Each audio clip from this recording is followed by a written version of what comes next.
Right, so we're back. Day 42 of 100. Still going through our algorithm section, which I believe we'll be done with today. Hopefully, we'll see. But I have a good feeling we'll be done, and then it's going to be the projects. It's going to be exciting. It's going to be something different.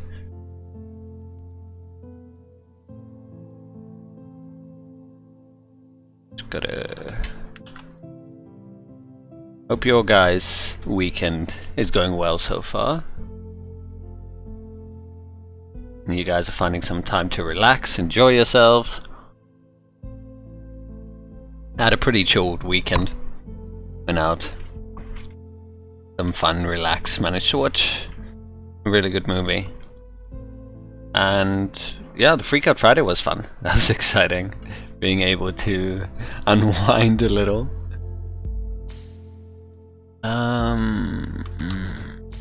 Oopsie.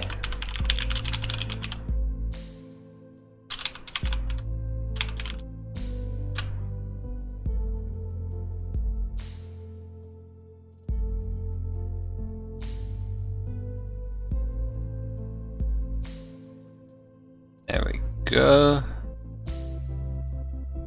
Oopsie.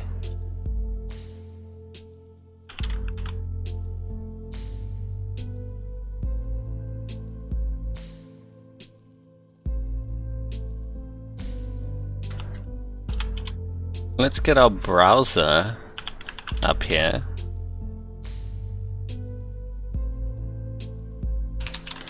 Apparently there's a auto config.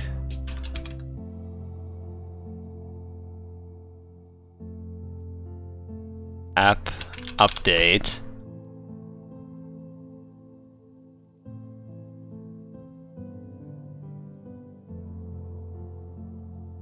It's auto migrated.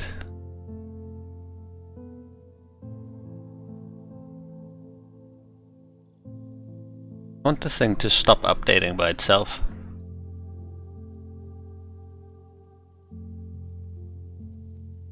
Turn it to false. Yeah, I think that should be it. Cool. So let's head on back to Free Code Camp.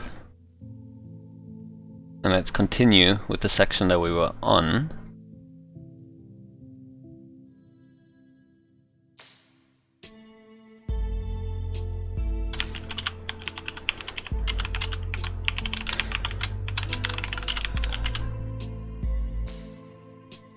I think we only had like 4 more sections to do. 4 or 5, somewhere around there. Okay, a few more. 8. Can potentially do it.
Last few sentences and figure.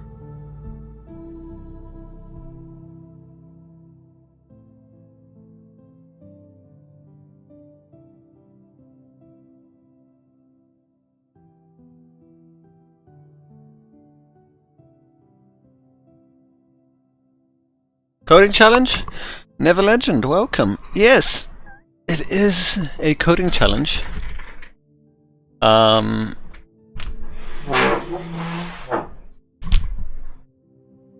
need to get through the rest of this intermediate algorithm section. Maths has not been kind to me, so I'm gonna see what I can actually end up doing.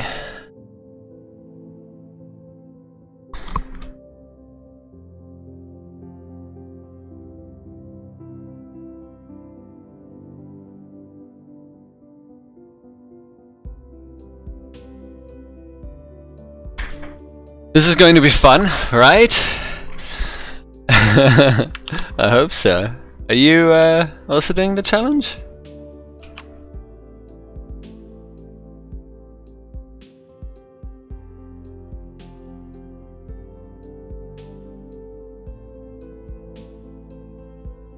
I'm into challenges as well. Okay, nice. Yeah. Yeah, basically covered some advanced and basic stuff during this section, and I guess this is now a way for us to actually put to test what we know. Or realize what we don't know. It's a bit jarring because I find it's much easier to actually build real life projects, because then you know what you need to know and you'll know where you're lacking and what you need to work on, where these challenges, they kind of just show you something once and then you kind of just have to remember somehow. So it's been complicated, so I'm really glad I've actually been building projects as well. Do I have a trick when it comes to solving coding challenges? Jump in there and just do something, and it probably won't work, and then, you know, scratch your head and try to figure out why, and then realize it was actually simple all along. Do I really have a trick? Oh, sorry, you do. Sorry, I thought you were asking me, do I do? Okay, so what is your trick? Because that's my trick. It's not really a trick at all, just do something until it works.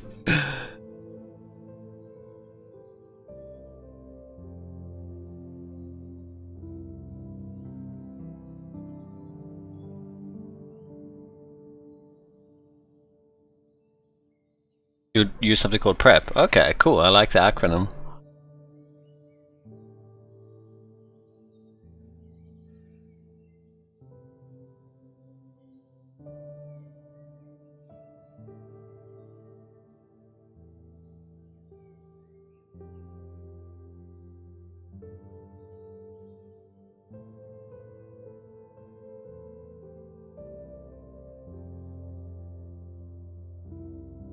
And how does PrEP work?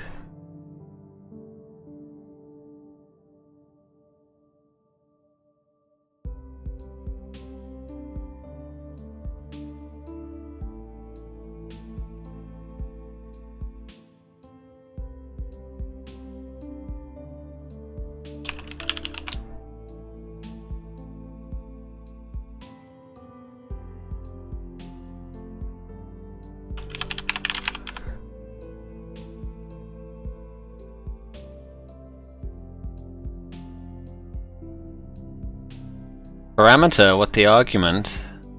Return what the function is returning. Example, to give an example. And pseudocode. Okay.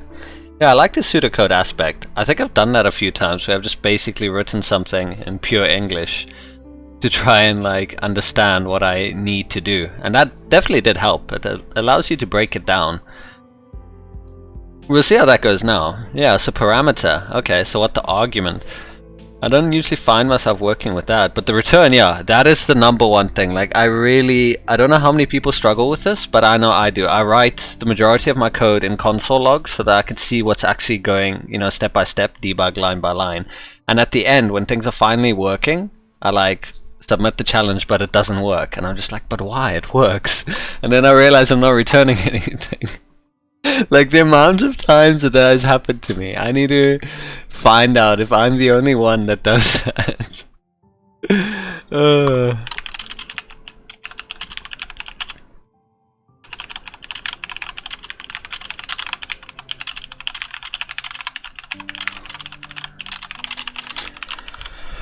Okay, so yeah, let's begin then. I think we got everything we need.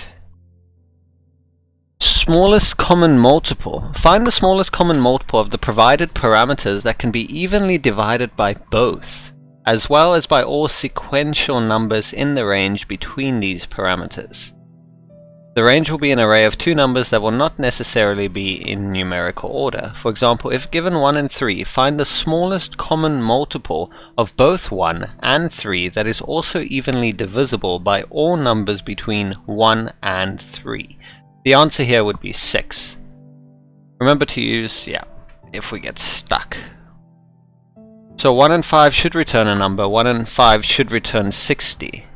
Because that's the smallest number that can be divided by both 1 and 5? Also, what resources are you using in order to solve these coding problems? My brain? Is that a valid answer? Trying to hold on to high school maths that happened pretty much almost 10 years ago. That's the only resources I have. Yeah. So, smallest common multiple for 1 and 5. So we would kind of need to have to loop through.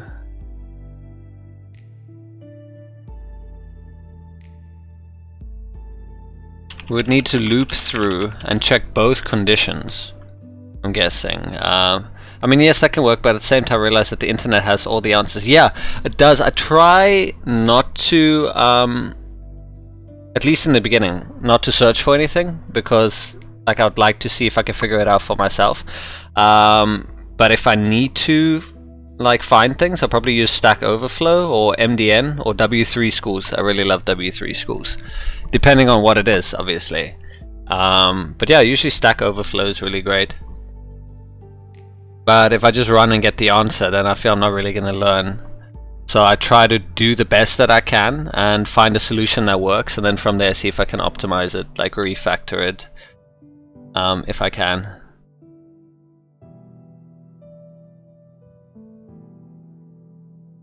Find the smallest common multiple of the provided parameters that can be evenly divided by both, as well as by all sequential numbers in the range between these parameters.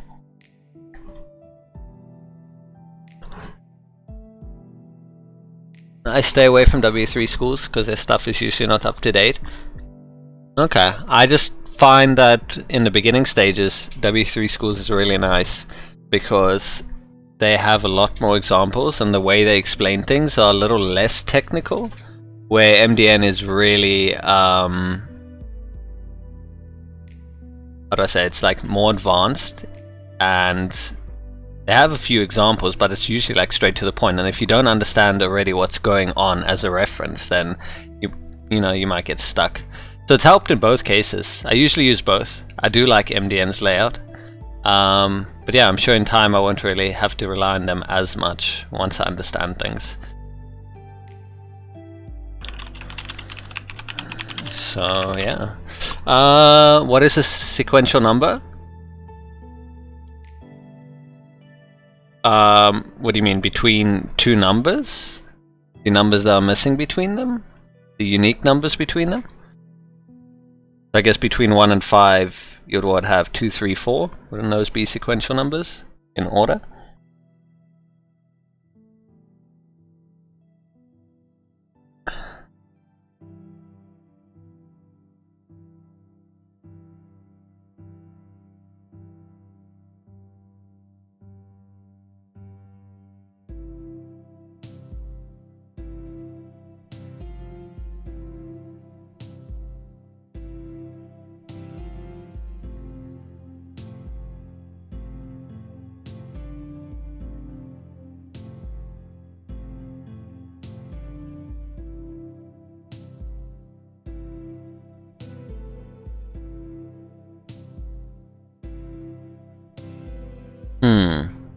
I'm thinking if we had like, to get the minimum and maximum values, we could probably have math.min and math.max.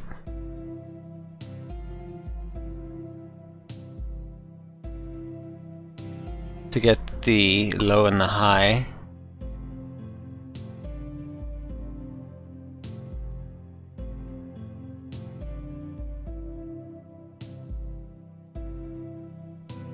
Let's start with that. Let's start with something. How...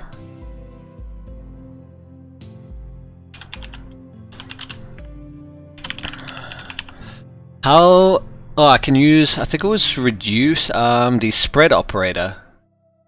Because if I wanted to do apply before, I could just do... No, I didn't even need to use apply. I think it was array? Was it like that? I can't remember.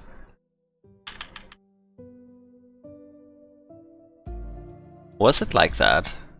Well, I'm guessing an array method is needed, and the amount indexes is allowed in the array is 2. Yeah. Let's see what this gives me. I want to see if I've got this right.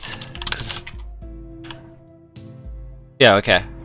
So that did work. So I could just use spread, because before I was used to using apply.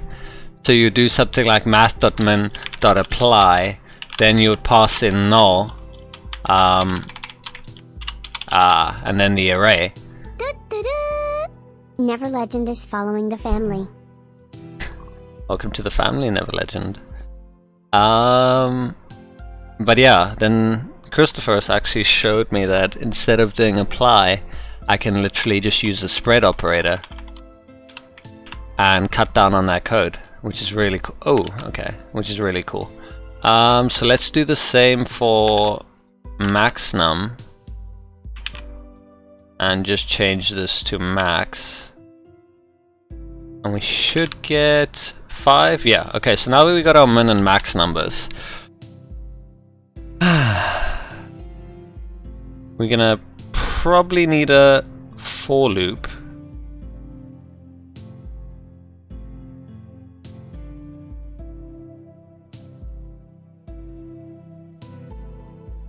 I'm not gonna lie, like when it comes to maths I struggle, so I could get like the logic down, but trying to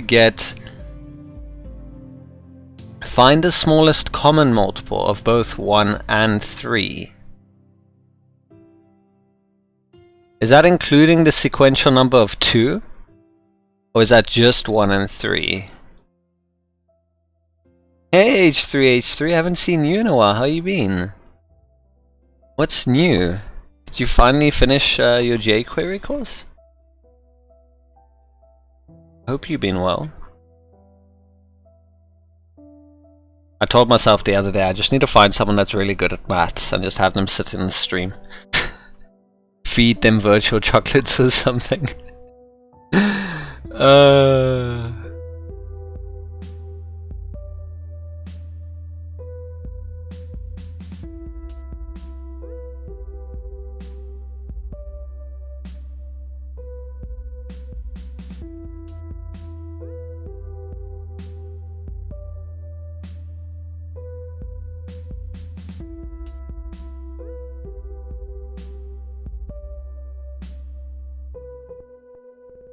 You just start streaming at the same time I do, and when I end you're never there, that's why. Okay, that makes sense now. Then I need to check, I didn't even realize you were doing that. Are you streaming your studies as well? I've been good. Worked on some projects. Finished that log formatter project, which was fun. Helped someone yesterday on their project. Created a little cooking timer with them. That was exciting. First chance at actually working with set interval, which was an absolute nightmare before. It like took me 2 hours just to figure it out, how to stop and start a timer, because every time I stopped it, it just kept going. I finally figured it out, so that felt good. But yeah, other than that, just trying to get through this section. I'm really struggling. Like, maths and me, not a great combo. I feel like I'm gonna have to take a separate course just to cover maths, just to be able to do this stuff. But I'm going to see what I can do. I know I need a min, I know I need a max. That's like us sorting the array. Now I'm going to need to find the numbers between min and max. So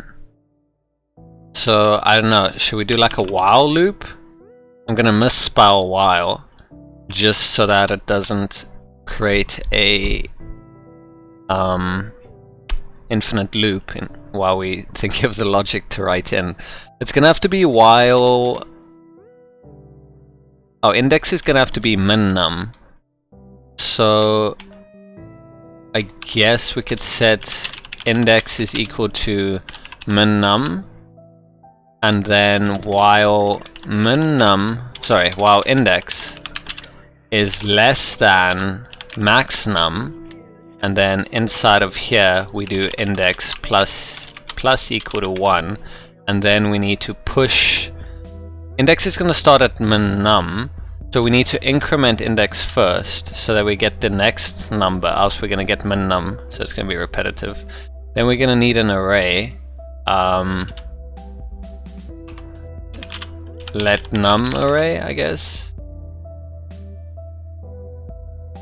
We'll just arr have that as an empty array, and then just push index. So num array dot push index. So that should work, and then we can complete this, and then we can console log num array, and we should have the numbers that are missing. 2, 3, 4, 5. We got 5 though. Why? Okay. Let's do this. And no. Oh, just in time. Would have had an infinite loop there. There we go. So we get 2, 3, 4. Math and Ditmano, name a better duo.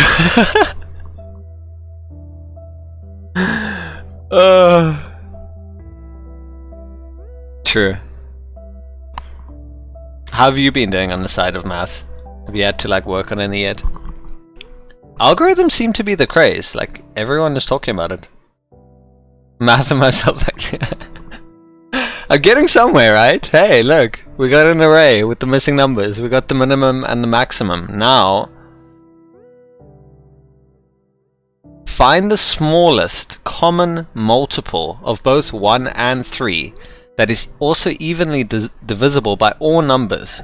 Evenly meaning there's no numbers left over, or that there's no fractions. Could be either or. Like, I don't understand. Let's pretend they talk about 2, okay? So they have 1, they have 2, and they have 3, and the answer is 6. So 6 divided by 1 is 6, right? 6 divided by 2 is 3. 6 divided by 3 is 1. Sorry, 2. So, yeah, there's no fractions. I'm assuming that's what they mean. So long as it ends with an even number, and the lowest common multiple that is also evenly divisible by all numbers.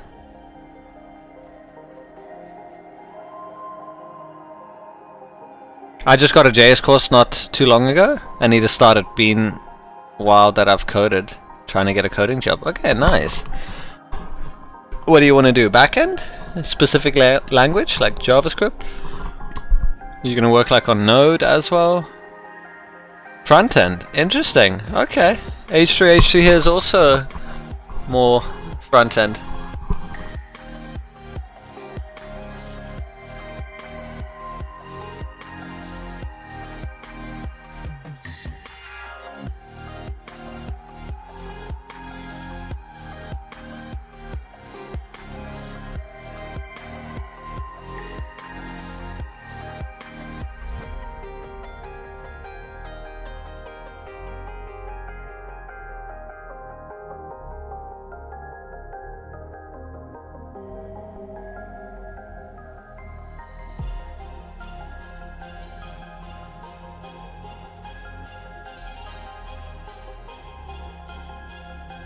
Apparently to understand this, you need to know the Euclidean algorithm, so I'm fucked. Literally fucked. Euclidean! Oh, yes! That guy. We need to find people that are good at maths. Where are the math people when I need them? I got 2 front-end devs here, but no maths.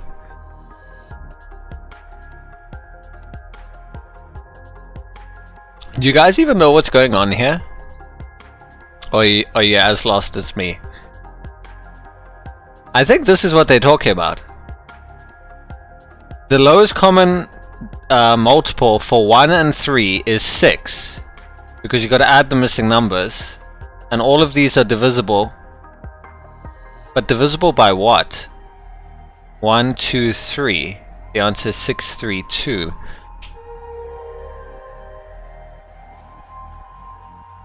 So is it the lowest?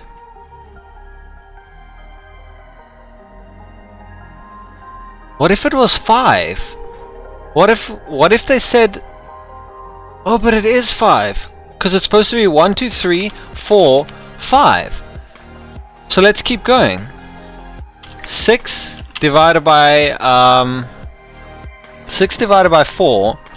is 1.5. So how does this work? And 6 divided by 5 is, what is that? That's 1.2. How does that work? How is that the smallest common multiple of both 1 and 3?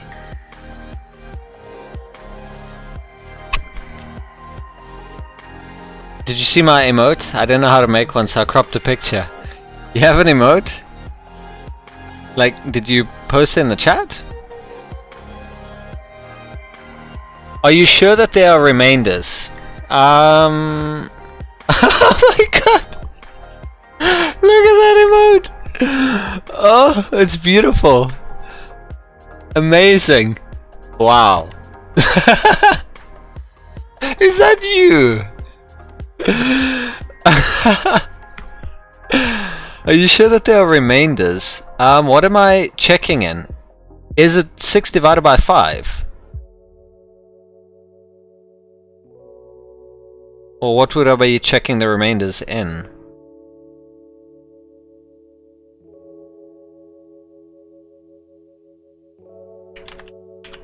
Because yeah, 1.2 times 5, there would be no remainders. How many times can 5 go into 6? Yeah, 1, with 1 remaining. Are you talking about modulo now? Because if we're doing modulo, 6 modulo 1, hold on, let me save this, whoops. Let's go here.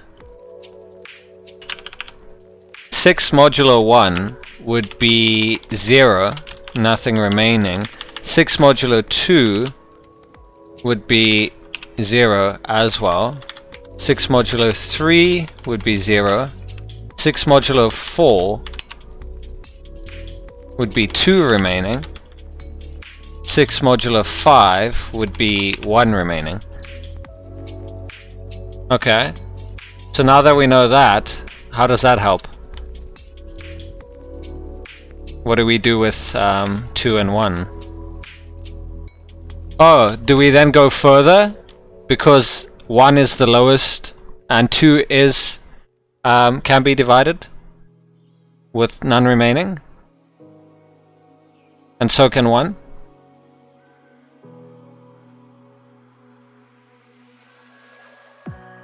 Would you take what you have remaining, or what? And then 2 modulo, your lowest one is 1, would be 0. And 1 would be 0.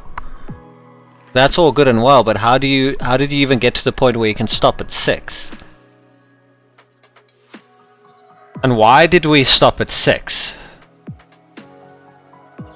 Actually, sorry, no. 1 and 5 is apparently 60. Why? How did they get to 60? Oh, my brain! I was here to learn JavaScript, now I need to learn maths. So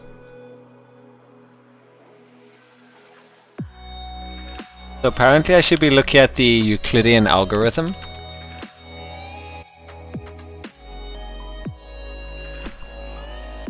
Oh, why can't someone else do the maths? I know maths is logic, but fuck, there's two different types of logic. The math kind and the non-math kind.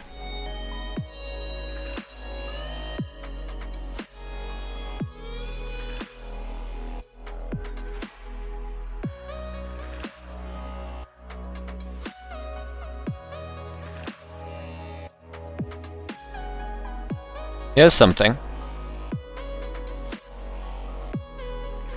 While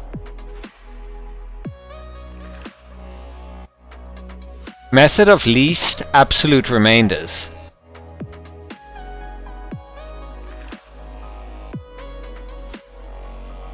The fuck is going on? I've never really worked with math functions before. So I don't even know what the variables are holding. Man. Okay, so 2020 resolution. Do maths. What do we know here? While B, what is that symbol again? Is that not equal to? Yeah. So while B is not equal to 0, T, what does that mean? The semicolon in there. T something B, B something A mod B, return A. The math kind and the wrapper kind. How did people do this? How do you get past this if you're not good at maths? Get a hint. Oh god, no, I thought you were gonna give me a hint here. Ask for help. Help me, Chad. Chad, please.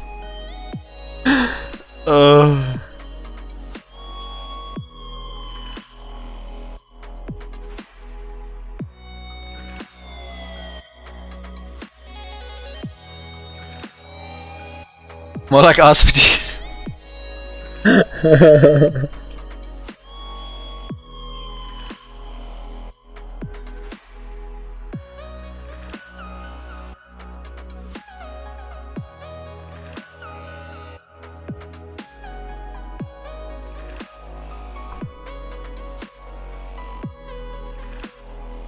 Okay, we're gonna need some help. Let's see if Stack Overflow has any. Find smallest common multiple Stack Overflow. We've tried, guys. We've tried, and I did something. We got the min and the max, and we can fill in the array. But past that, I would probably have to use modulus.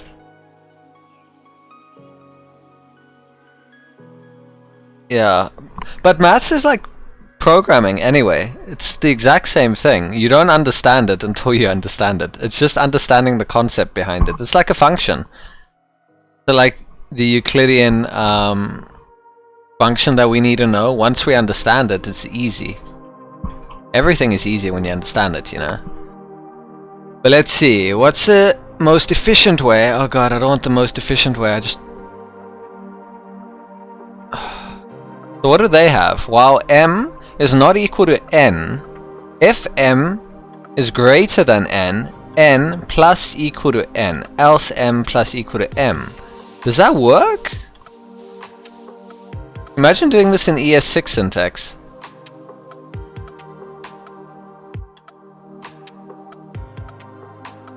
Imagine just being able to do it. Do you know how happy I'd be? I love when people say, it's fast and easy to code. Yes, great job, Bolo. We all know that you're a genius in maths. And there are some of us that struggle.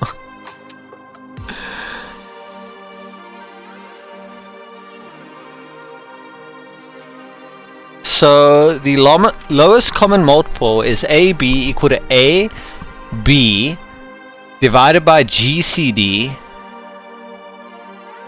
AB.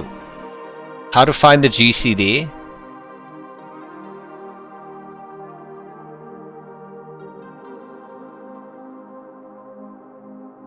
Let's try to take this and figure out how it works.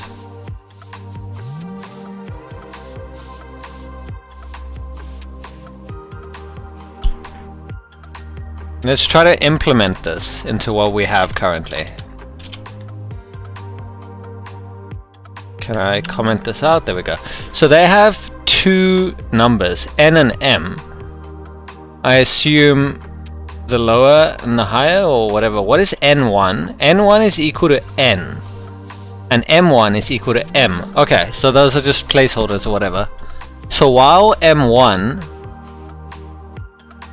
is not equal to n1, if m1 is greater than n1, n1 plus equal to, okay, whatever your number is. So you have your looping numbers, and you have the static numbers that you're gonna the numbers that you're gonna add to.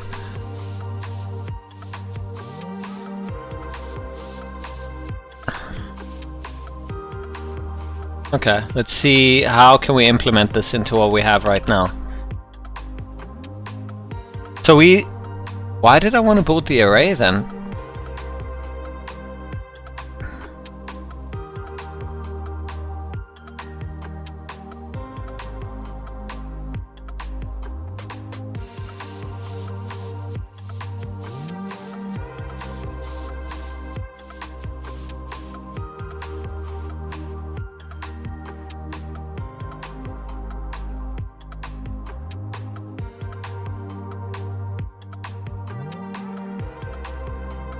Though they have to be in order, don't they? Because if m1, which is m, which is 4, is greater than n1, which is 7, which is going to be false, so it's going to be m1 plus m. So it's going to be 4 plus 4, it's going to become 8.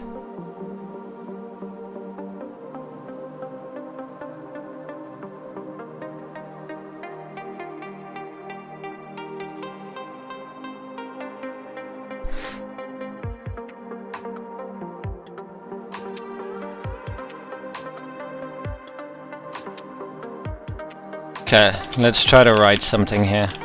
Misspell while so that we don't get an infinite loop.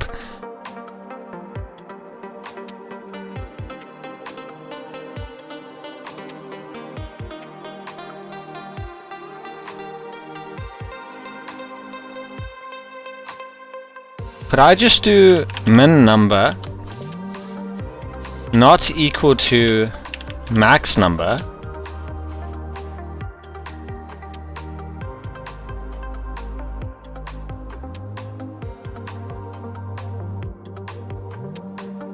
Then if min number greater than max number,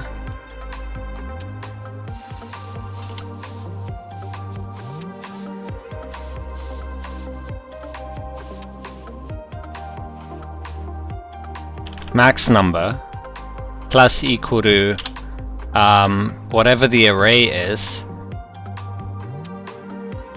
Oh, but it's not always going to be ordered.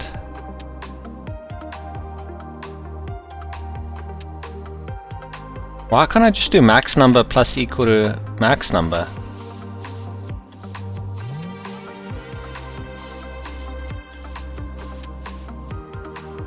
Oh, because you want to start off with the initial number that you have.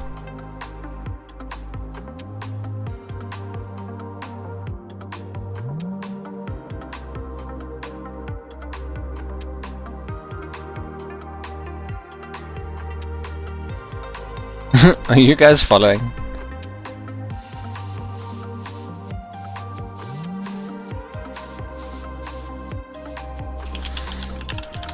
Let's just call it min num total, and we set that to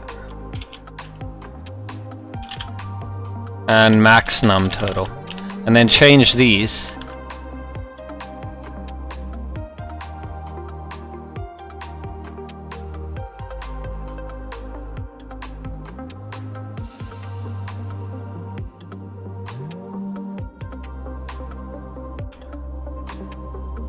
Plus equal to max num. There we go. Else min num total plus equal to min num.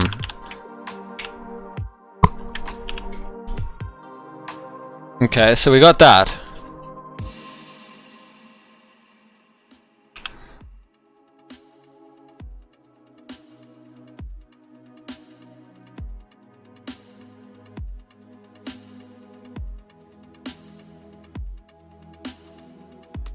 What's wrong with this? Oh, we probably need a condition for our while.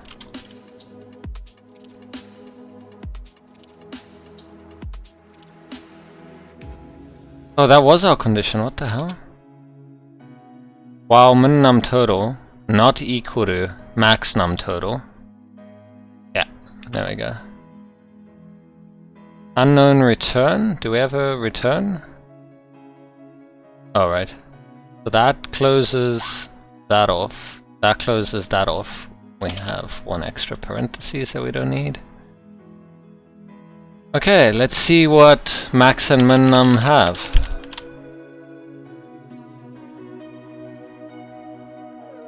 Max num total has nothing, and min num total has nothing.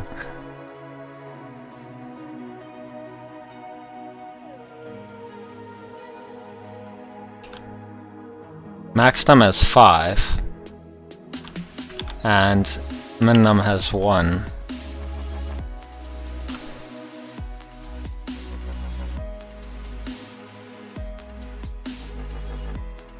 Oh, I need to set these initially to min num and max num.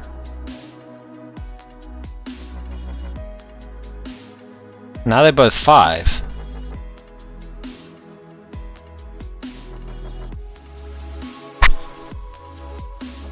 Smallest common 1 and 5 returns 5. It should return 60.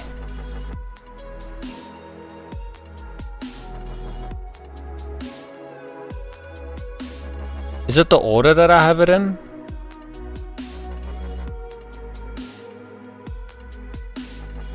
He's starting with smallest, comparing it to the largest.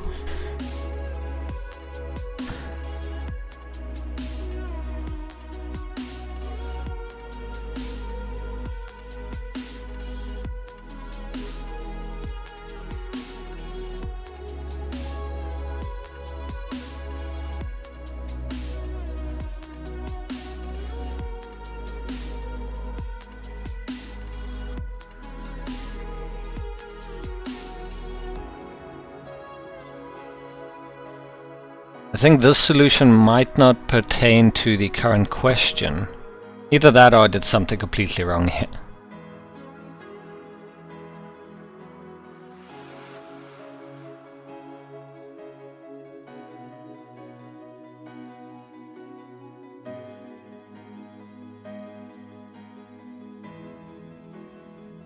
So the least common multiple LCM of A and B is their product, divided by their greatest common divisor. How to find the GCD?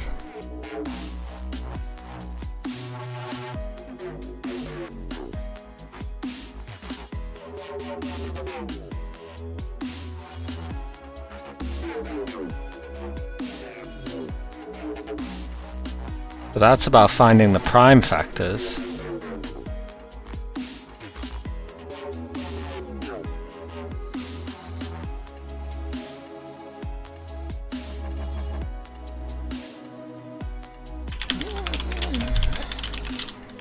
Let's figure out how to find the GCD first, shall we?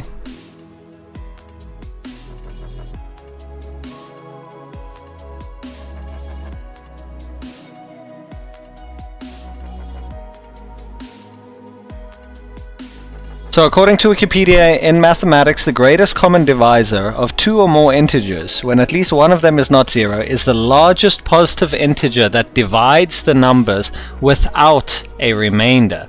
For example, the GCD of 8 and 12 is 4. Because 4 goes into 8 twice, 4 goes into 12 3 times, there is no remainders.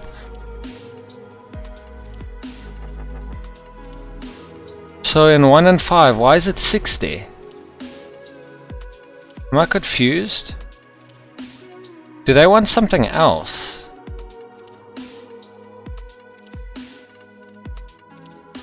That's for the GCD. They want the smallest common multiple. Okay. But at least we get the GCD now.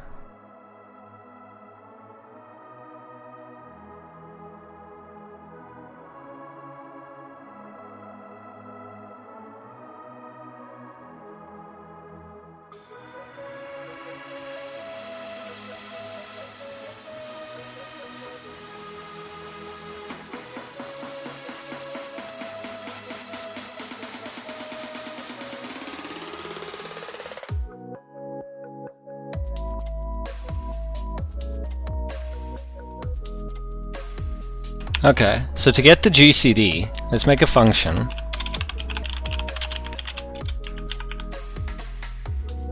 That will take two numbers. Do they refer to it as A and B in GCD?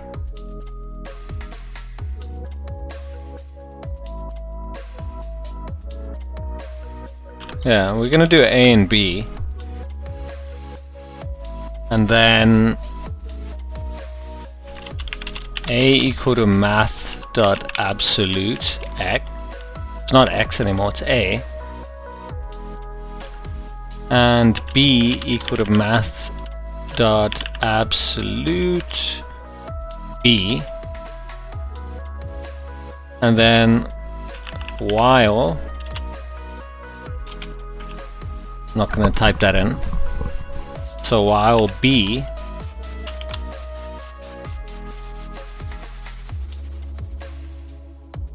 what is T? T equal to B, B equal to A modulo B,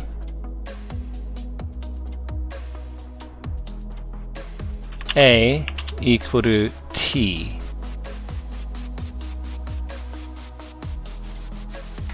And then we return A.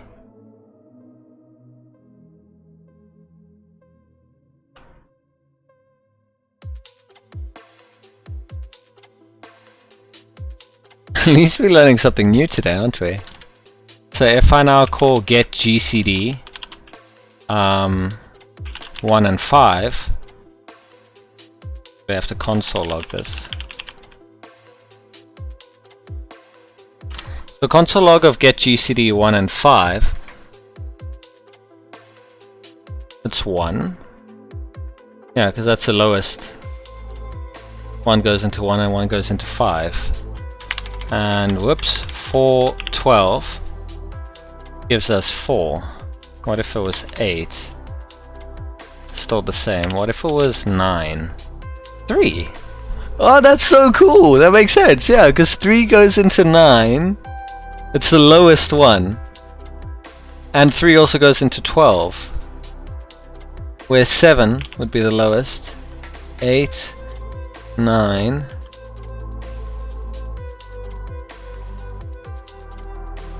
The greatest common divisor. So 12 and 12 should give you 12.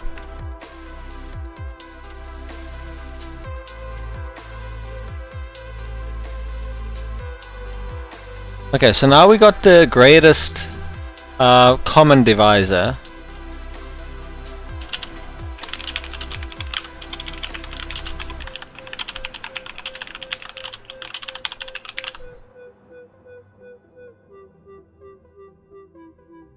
So what was the next step that they said? The least common multiple of A and B is their product divided by their greatest common divisor. So least common multiple AB is equal to AB, so A plus B divided by, but does that mean, do they literally mean take A and B as in 1 and 5, which is 6?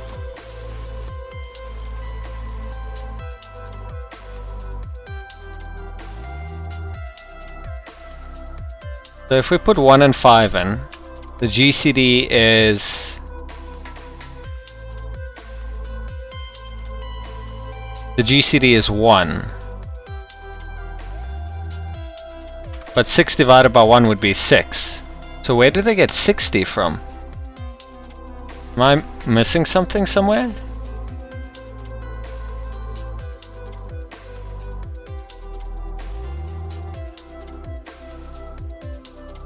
Hey, the real Pygon. Thanks for dropping by. Just in the nick of time, because I'm really struggling with the math aspect. I just barely grasped the GCD. So it's, you need to multiply. So it's A times B, not add. So why did I think A and B is their product divided by the greatest common divisor? So is this not addition when A and B is like that? Is that A times B divided by the GCD? Oh, okay, so that makes a difference. So A times B is 1 times 5, which is 5. Oh, that's why it was giving me 5 earlier. So 5 divided by 1. But I still get 5. So then, how am I supposed to return 60? If 1 times 5...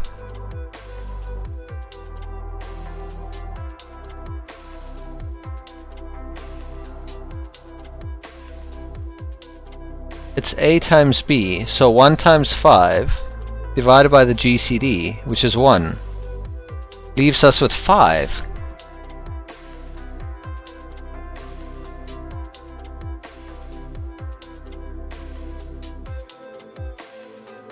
I'm like confused here. They're still referring to the same thing.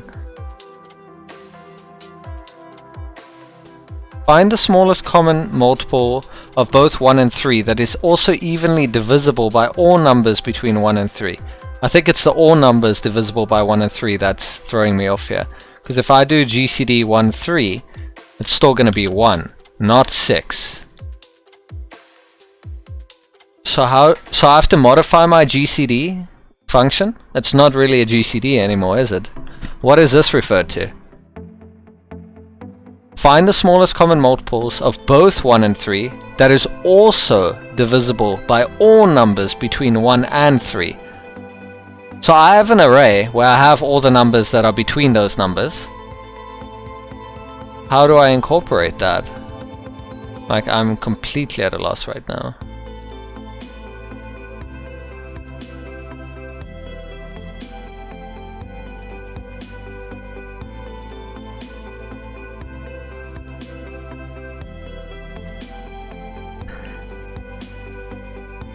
Because this is the array that I make.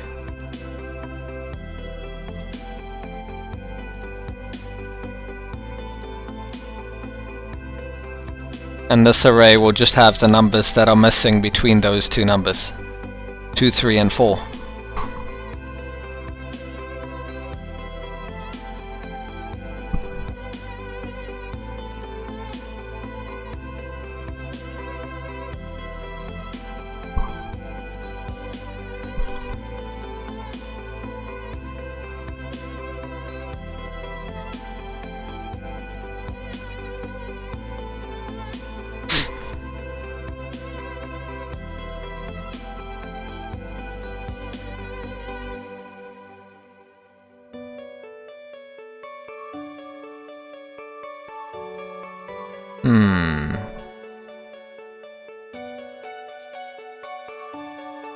I hate math, yeah.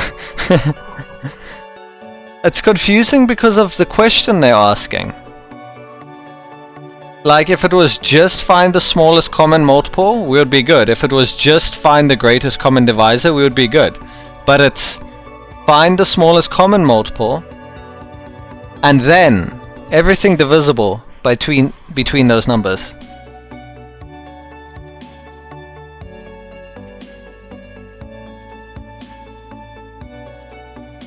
So it's almost like we need a while loop, and we calculate the GCD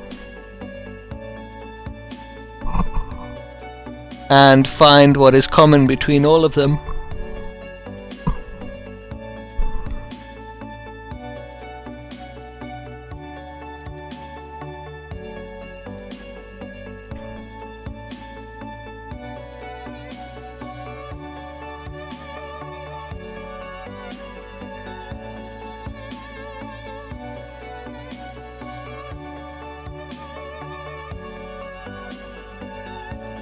find smallest common multiple.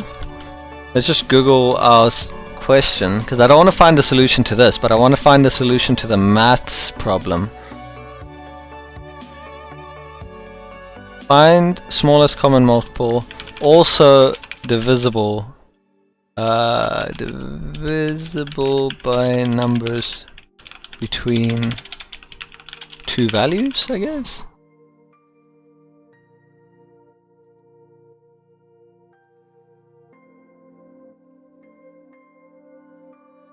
We know how to find the LCM, but it's like a bit more.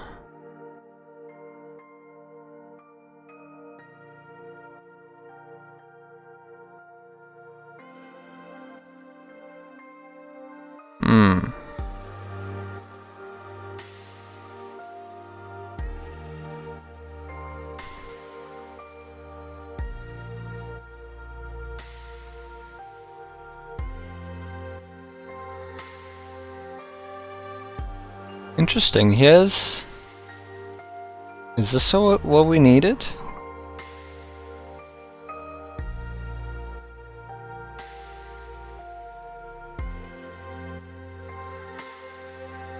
I want to test this, not use it, just test to see if it works, and then try to figure out how we can incorporate it into what we currently have.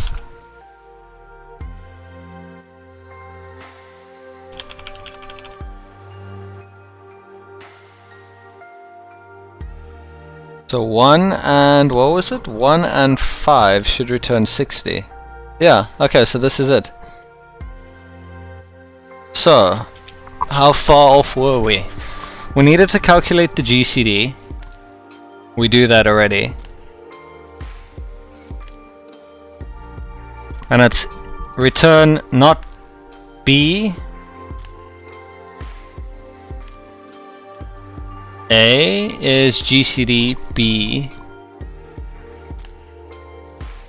A modulo B,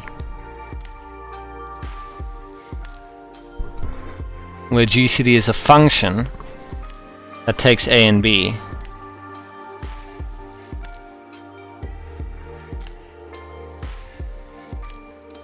In the LCM, we need our own version of LCM.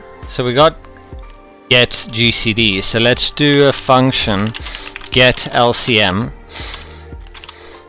And how do we calculate the LCM?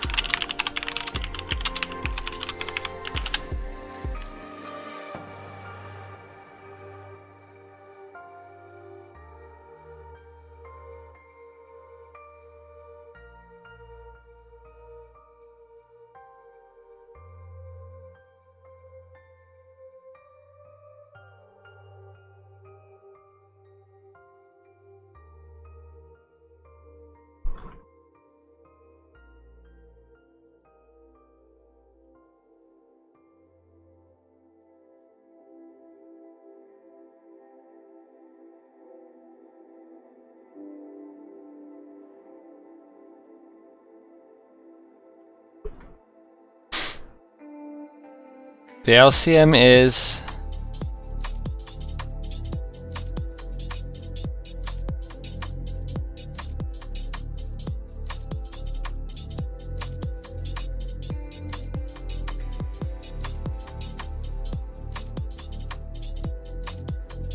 so you need to get the prime factorization for each number. So many different options.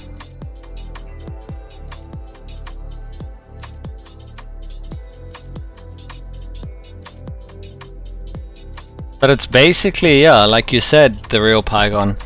A times B divided by the GCD of A and B. So let's try that. So we're going to take A and B again, and we return A times, if I'm not mistaken, yeah, it's A times B divided by, then we call our function get GCD, and we pass in A and B. There is brute, prime factor, or GCD. GCD seems to be easier. I don't know, just for me to understand. Getting the prime numbers. So the LCM. So if I get LCM 1 and 5, hold on, and let us log out this array.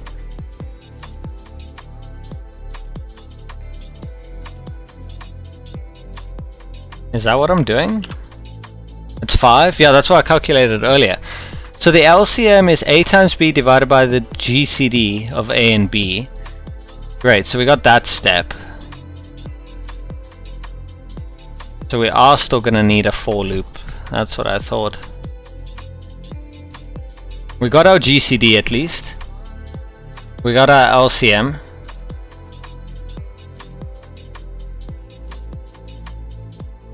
Multiple is equal to min. Oh, that's when you pass the min and max, right? So that's what's going to come in handy with what I already did. Then range. Range is a function. Takes min and max. And for each, multiple is LCM multiple n, whatever n is at that time.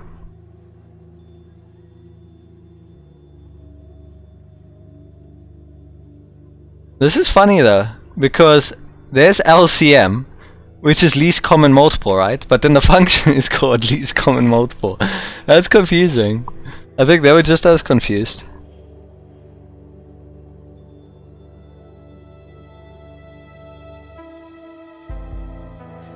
There's so many steps involved, eh?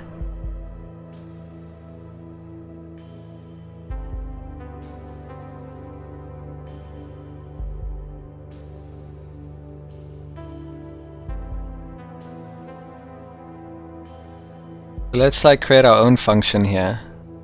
We're not going to use this one.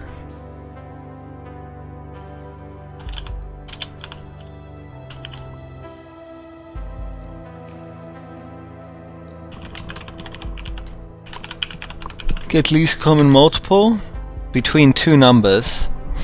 We already have that calculated, so I can use my min num. Finally, that's going to come in handy. Min num and max num. And then we need to have a function. And what's this function trying to do? It's got an empty and array. And I is equal to the minimum number, and if I is less than or equal to the max number, increment I and then push into that array I. Oh, is that the range of the missing numbers, like 2, 3, 4? Won't that essentially give you... yeah. Okay, we already got that. That's num array. So we already got that. Cool.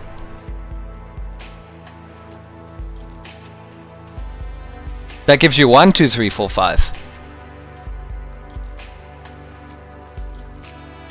Okay, so I need to just tweak mine. So then they probably call range somewhere. Yeah, they do. So I need to just do this for each on mine. That's all I need to do. So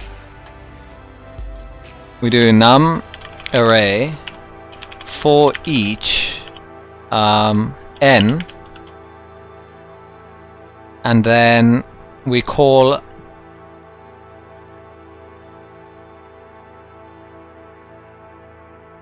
so we let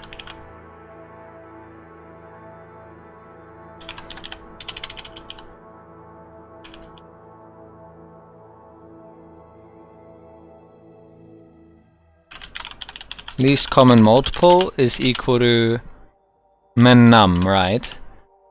Then for each we're basically doing least common multiple equal to, and then our function get LCM, that multiple and n.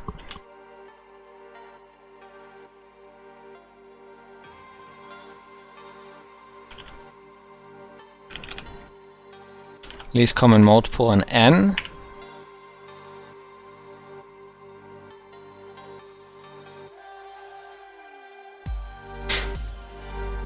And then outside of this, whoopsie.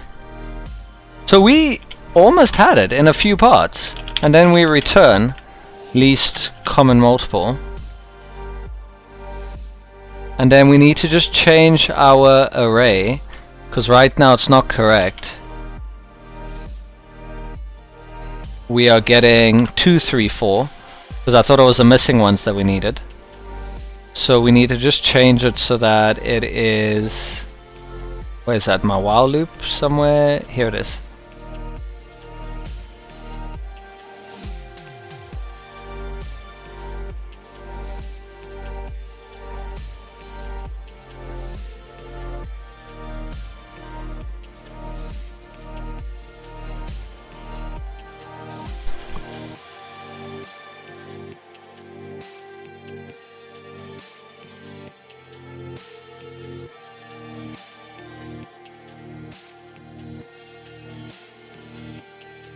So I could do it like that.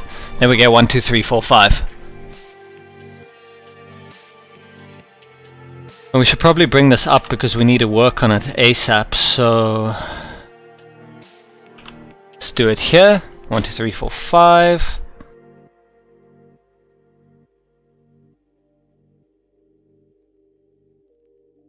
And then you wanna console.log least common multiple.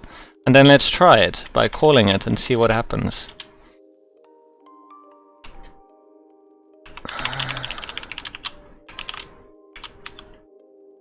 So if we pass in 1 and 5, what do we get?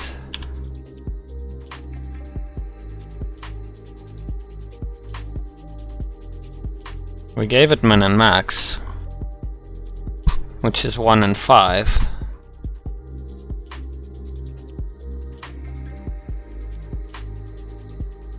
We gave it num array, didn't we? Oh, I misnamed this. It's not num array, it's num r. Oh, it worked! It's 60! No ways! It's so exciting! So we didn't really need to use all of these different things. It's good to look at as a reference, but we almost had it. So we did the GCD. The LCM was right. I guess I got confused because we did get the LCM, but I was wondering why it's not 60. And then this was all we really needed, the multiple. But we had that, like literally from the get-go I had that. We just did that. The LCM we had, but it didn't make sense. So that was literally all that was missing. We did like, what, 70-80% of that? Now let's clean it up.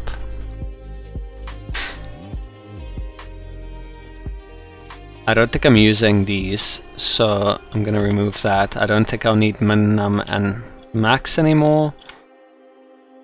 That was the first example I looked at. We didn't use that.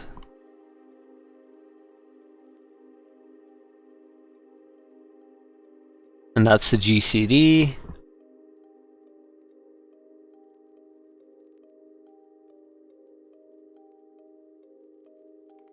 Do you know what the T is in maths? Because A and B, yeah, 2 integers or 2 numbers or whatever, but what is T? Because usually you don't use T for time and stuff in different equations. Is there a specific use for T?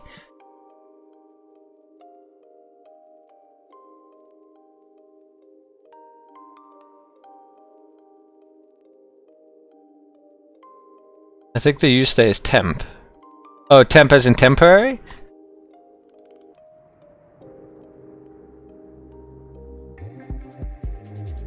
Okay. And then we had the get LCM, which is A times B divided by get the GCD. So it's really cool. Are we calling like 2 different functions?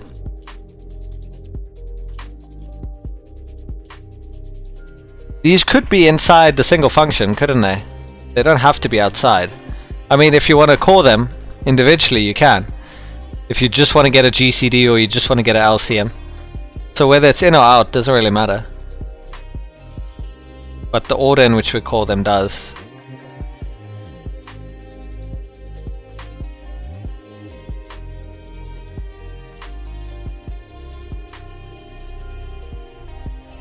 It's functions all the way down? What do you mean by that?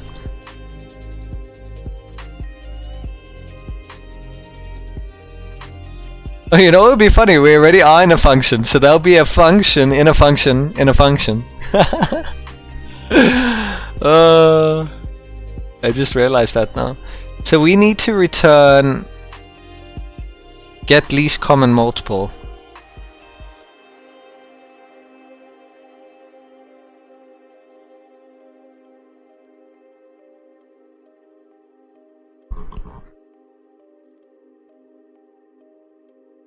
Functions calling functions all the way down to the most basic code. Yeah, that is true. Wow. Not my proudest achievement, but I mean the fact that we could just do it. I absolutely struggle with maths. But this wasn't as bad. Like, it makes logical sense once you understand it. How to get the GCD, it's always going to be the same. It's never going to be different. That's what I like about, you know, scientific methods and stuff. It's proven, you know? Once you understand how it works, the outcome will always be the same. That's what's really nice about this. Okay, so how do we do this now? We need to return get least common multiple.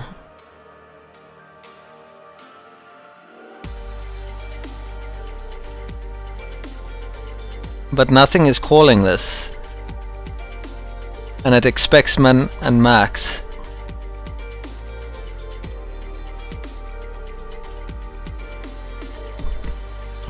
I guess we could just do this. Because I already mapped min and max to the entry of whatever min is and whatever max is. Also, I'm just trying to understand, does it matter? I assume it does. I just want to understand why. Does it matter in what order A and B are in? So let's say we flipped it around and min was max and max was min. That would affect it, wouldn't it?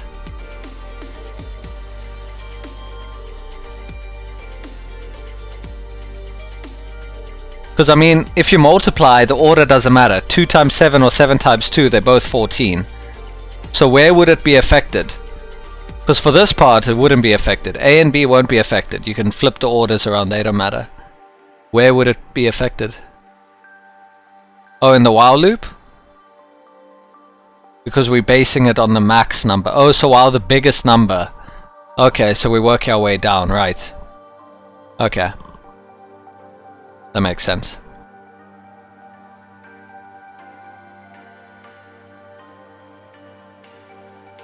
Higher as well.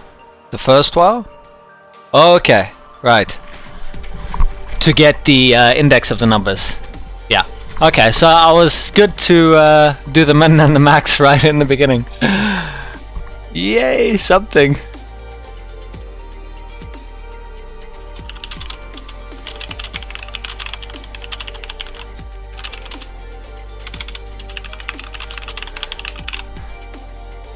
These are things I should really save.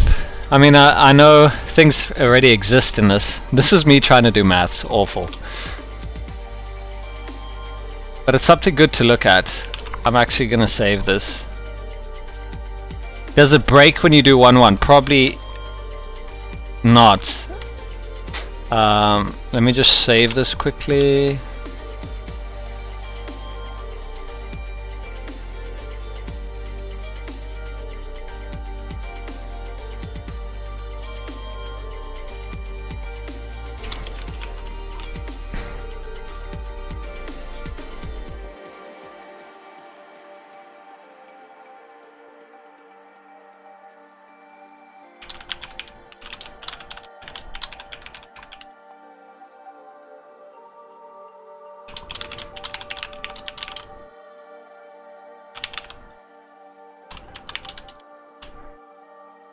Gonna save that. They probably do because, yeah. What is the issue here? Expected line break. Okay, hold on. There you go. take your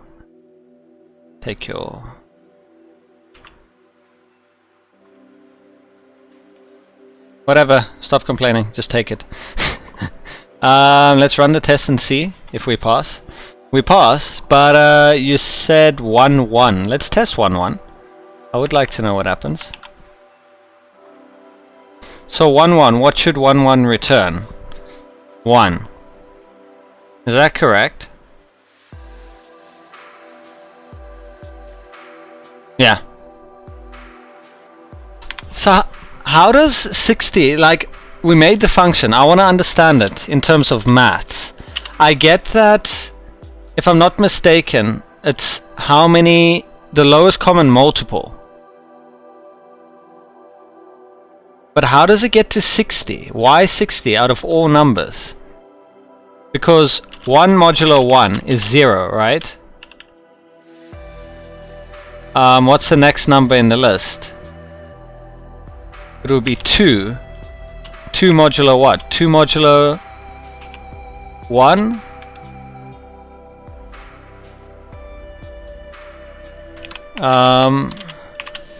Because 2 modulo 1 would also give you 0. There would be nothing left over. How do they get to 60?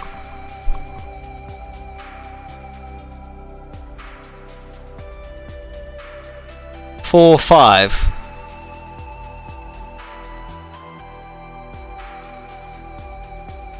Oh, you mean 4 times 5? Are we timesing in the ones? Oh, because A and B, right? So 4 times 5 is 20. 20. Oh, is it the previous number that we're trying to divide by? The 20 modulo 3 would give you 2. So that fails.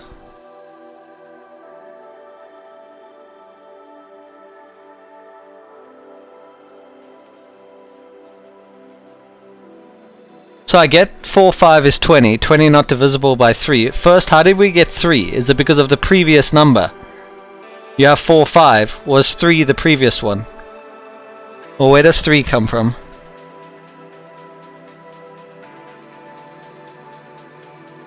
Okay, so where does 3 come from? Just because it was the previous number, or because 1, 2, 3 are 3 sets of digits? The third index.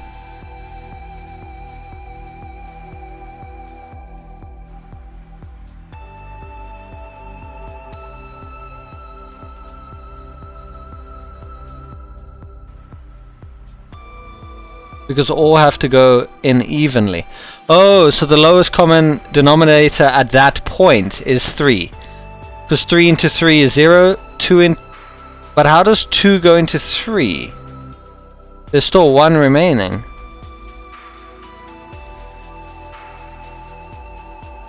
How does that work? Sorry. Oh, are you timesing? No, but that wouldn't make sense, because 1 times 2 would be 2.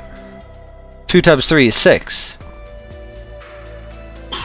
3 into 6 twice, with none remaining. I'm still a little bit confused. Why 3?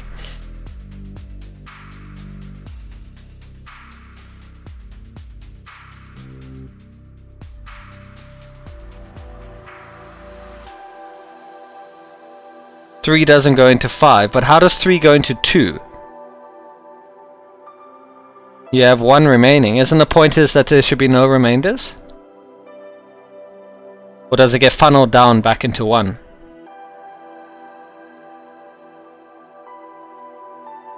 Oh, it gets funneled down back into 1. Is that what you're saying, correct here?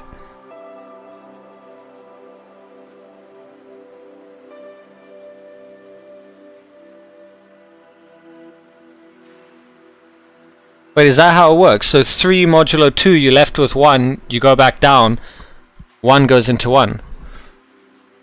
3 doesn't go into 5.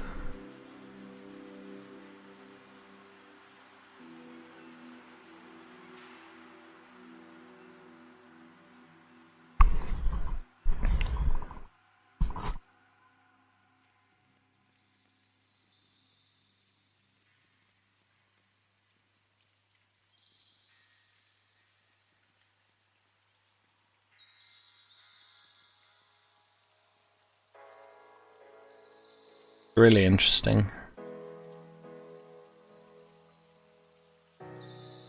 So 1 goes into 5, which leaves 2, 3, 4. 5 times 2 is 10. 1, 2, 5 works, but not 3. Right, because you got that 1. Not 3, 4. 4, 8. Right. Because you have 2 remaining for 8, and you have 1 remaining for 9. So 15, because 3... 5 times 3. 1, 3, 5, not 2, 4. Okay. Okay, so we keep going until we get no remainders. Right. Okay, I follow now. Thank you. I really appreciate that. It's really awesome of you, the real Pyguy. Yeah, so I'll save this for the future so that I can refer to it.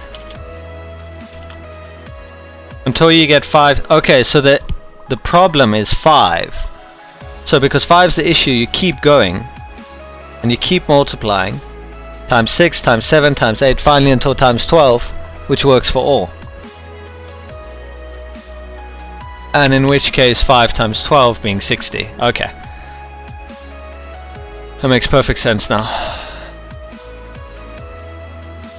What would you call this? Because it's not getting the smallest common multiple. What would we call this? Just so I can also save it for my reference. Because I've currently got get smallest common multiple of 2 numbers in range. Is that what it is? Is there a term for this? Because it's obviously not get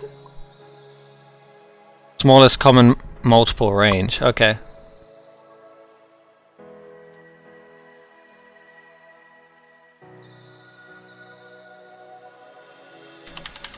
Perfect. Thank you. Okay, so we can move on then. They should like name it better, because imagine someone that barely understands math, even to try and Google, like me. I can understand the LCM, I can understand the GCD, but then you put 2 and 2 together, it doesn't make sense. I guess that's why it's intermediate. But it's kind of like implied you should be pretty decent at maths. And the funny thing is I can build so many projects that hardly rely on maths, and most times it's basic maths, so like, yeah, I guess it depends what you're gonna end up doing or building one day. But most times you can get away with basic maths. Unless you're a mathematician or like an architect or an engineer or stuff like that. I wonder how often you'd really use maths.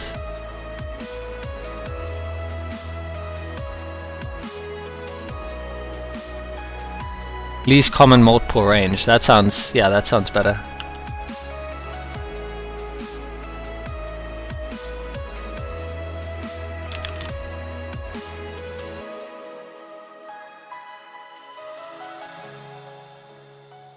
Drop it. Drop it like it's hot. Given the array, iterate through and remove each element starting from the first element, the 0 index, until the function returns true when the iterated element is passed through. Okay. Off the bat, that sounds easy. Sounds like something we can do with filter. But it's probably not going to be. Then return the rest of the array once a condition is satisfied. Iterate through and remove each element starting from the first element until the function returns true. Okay, so then the rest of the array after we've dropped everything. Otherwise, the array should be returned as an empty array.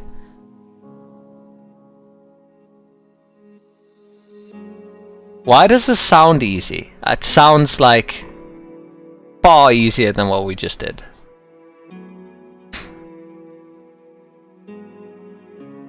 A lot in development, primarily games. Yeah, physics, I get statistics, drawings, I get all of that. What in games would it be? Because now that I'm trying to think about it, like, are you referring to in the sense of you're gonna create your own engine? Or what if you're utilizing a third party, like Unreal Engine or Unity?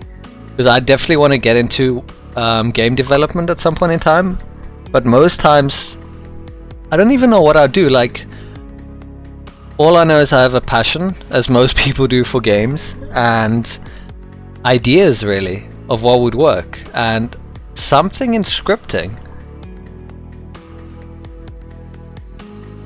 like do this and this happens, do that and that happens, interact with this and this. So I'm sure in some places you can get away without maths. It's just general logic. But what would actually require maths? Because let's say you're calculating HP, right? You get hit. Usually that's like basic multiplication, division, subtraction, stuff like that. Unless it's like a complex formula based on the player's level. And even then it's not that complicated, you know what I mean? Like you're not going to be using LCDs and GCDs and LCMs and stuff like that. That is what I'm trying to get at, is where would you use those complex functions, like Euclidean functions? Where would you use that? Physics, yes, I understand, but a lot of that is done under the hood of the game engine. Okay, so unless it wasn't a game engine, you would have to be doing that yourself. Okay, that makes sense. Like, I'm sure Minecraft, if you have to create your own version of a voxel-based world, the amount of maths you would need to know for that would be insane. That I get, 100%. World generation. Lighting, hitbox detection. Okay, fair enough. So I guess it just depends on what type of programmer you'd be, really. Cool, well, that's good to know. Eventually I'll make my way down that path. Okay, so it takes a function. The function is that. So what if we did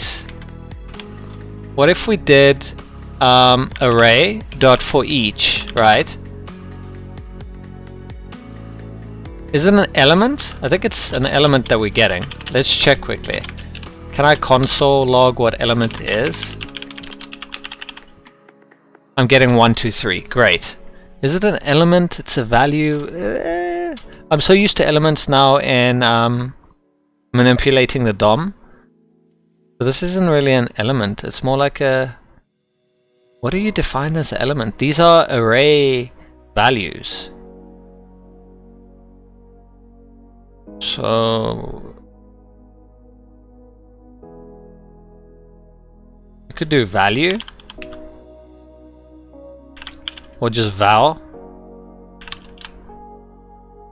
So my idea is have array for each and then filter the function. I don't know if it's gonna work.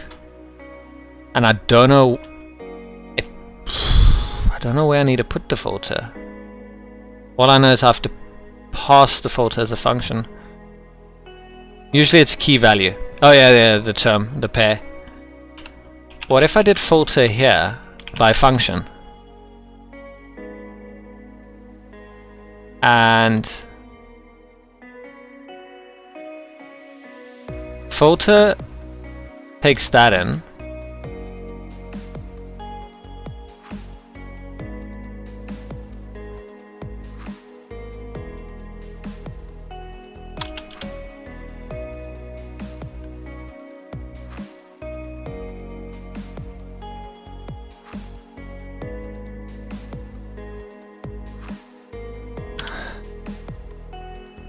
Unexpected token. Why?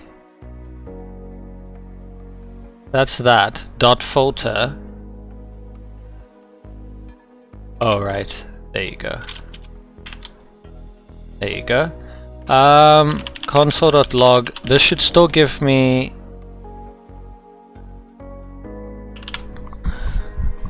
I'm getting nothing out of filter. Let me just look up filter again, because I need to call that function somewhere. I wonder if I even need... because that's the function, essentially. That's what we're passing it. So we're doing the array. Oh, we might not even need a for each. We could literally give it the array and call the function on it. Filter is a for each, yeah, exactly, and it will only return values that pass like an if statement. So it's like a for each with a built-in if statement. That's how I remember it. So we just do filter, and then the function.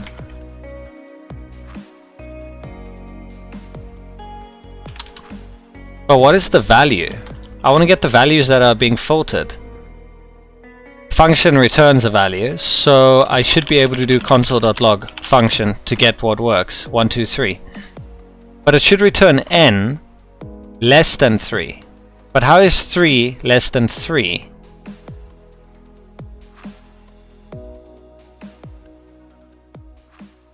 Function takes in n. Hold on. Array filter, you're calling function, but you're not giving a value to function.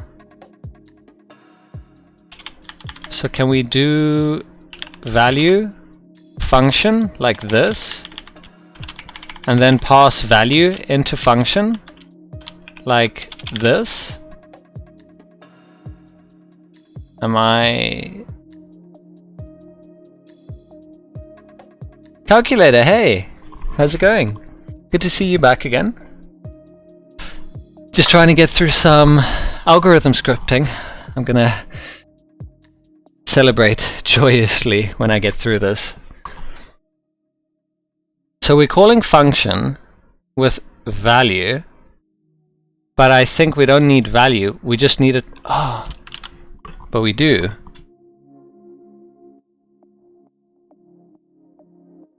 For each? Yeah, but I think if filter is already like a for each.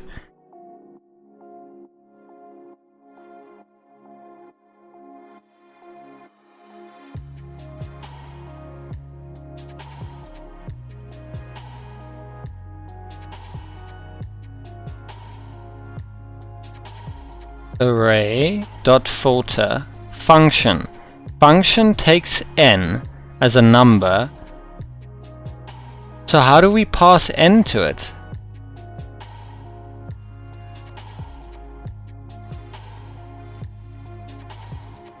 I don't think filter is going to work here because we need to pass n into it. You know what I mean?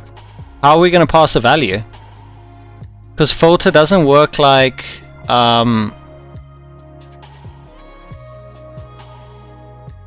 has a current value and the index.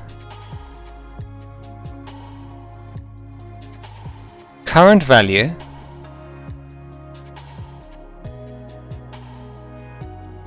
wait, so you can do val function val.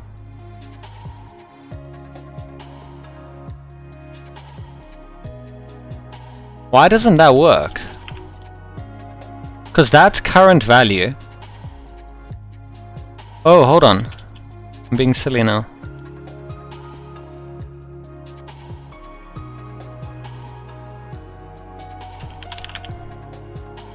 True, true, false. There we go. There.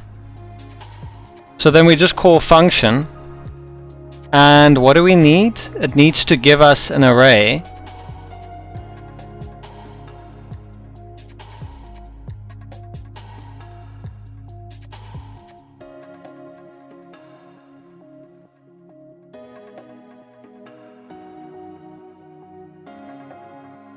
But that doesn't return a number. That only...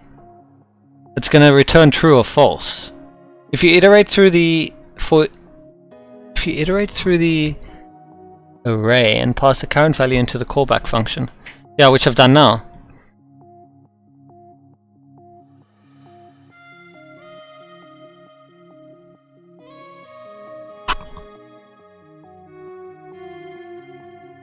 Oh, you want me to do that through a for each? Yeah, that's going to be better than filter.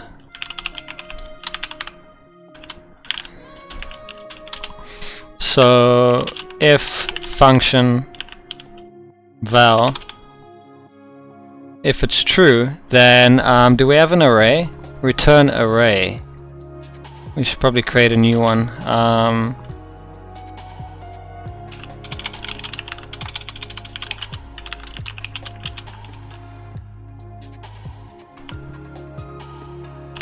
New array dot push value.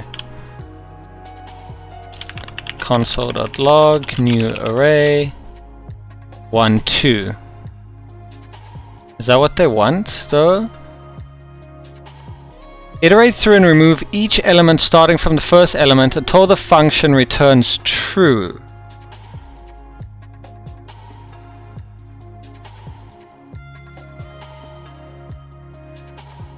That's a pretty cool exercise, actually. Yeah, well, it's way easier than what we just did. You should have seen. It was basically this. We had to get the least common multiple in a range, and wow. That was crazy. We had to calculate the GCD, get the LCM, and then, yeah, my mind just, it was fun. That is not it. Yeah, I thought so. Remove each element starting from the first element until the function returns true. So, and then return the rest of the array. Okay, does this mean that the moment we get our first true, drop everything the moment we get our first true, then stop dropping things? Yeah. Yeah, exactly.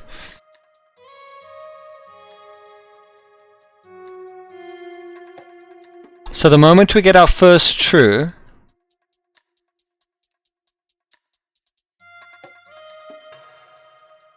we need to like break and return. Just trying to think.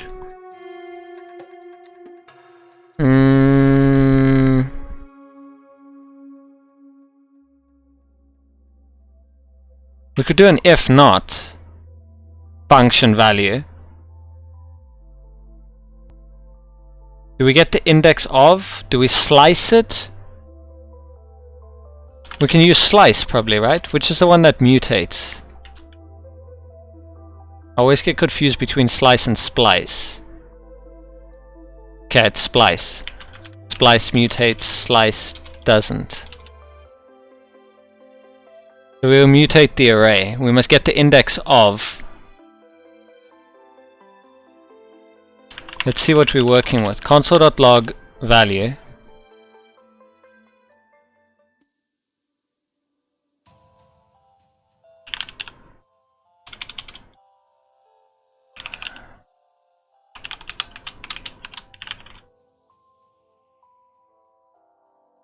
So we need to do, that's how we get it, array index of the value. And slice needs to be array.slice. Oh, sorry, splice, not slice. Add a P, splice. The first parameter is the index.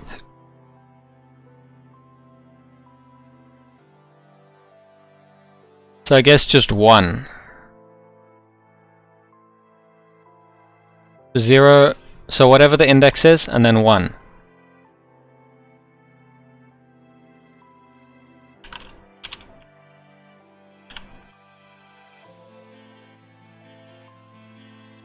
But only if there's not a match.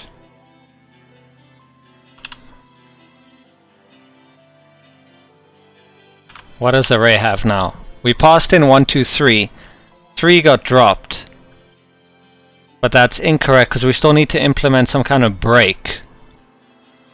So the moment there's a match,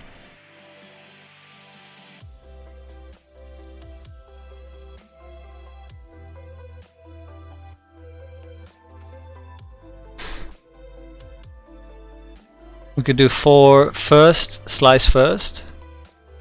4? You mean like a function for?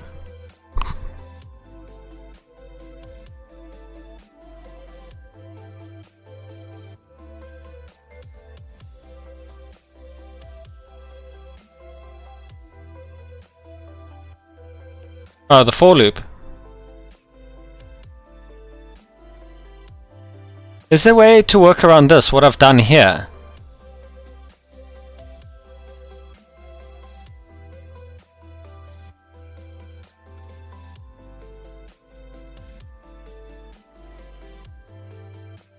Oh, you mean do a for loop. Right, I get what you mean. So we start at index 0.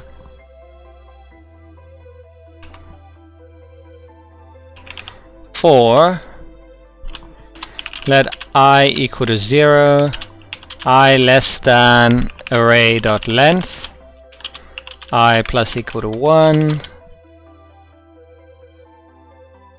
And then we need to check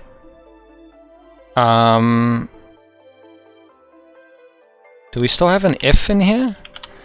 If not, so if it's false, array I,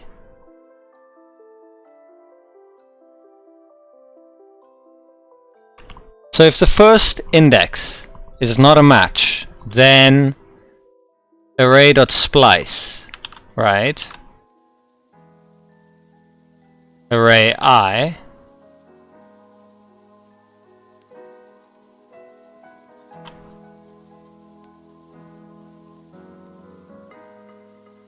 oh, I didn't realize I'm in a for each. I'm gonna remove it out of the for each. It's not gonna be a for each. It's just gonna be a normal loop. For let I equal to 0, I less than array.length, I plus equal to 1. If not, the function array at index 0, array.splice at index 0, or whatever the index currently is, by 1.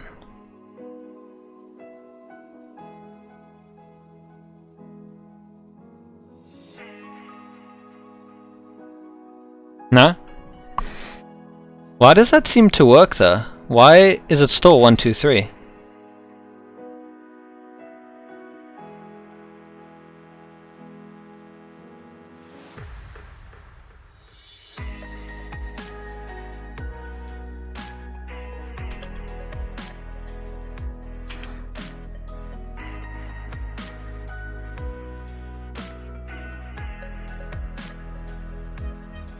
Isn't that weird? Shouldn't it?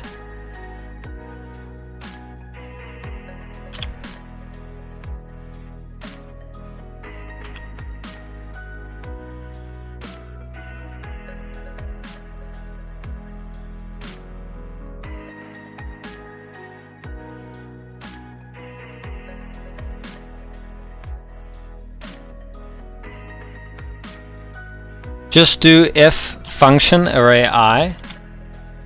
So if it's true, array.slice or splice.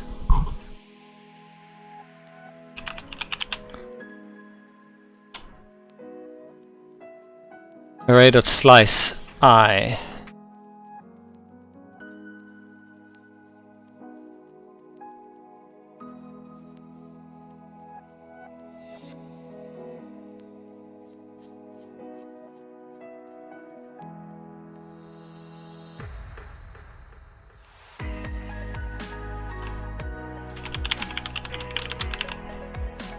That gives us 1, 2, 3. Okay, so the momentum matches, yeah.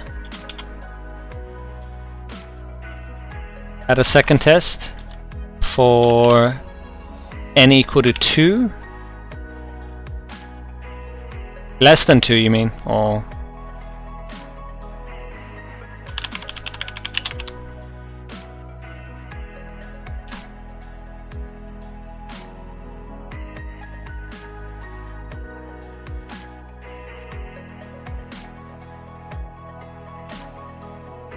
oh, equal to 2. 2, 3. Yeah, that works, huh?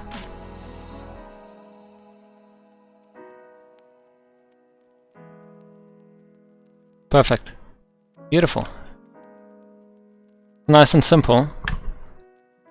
So, ship it. What was happening here? So we're returning so that we're stopping the loop. The moment function returns true, and then we're slicing I, whatever I is.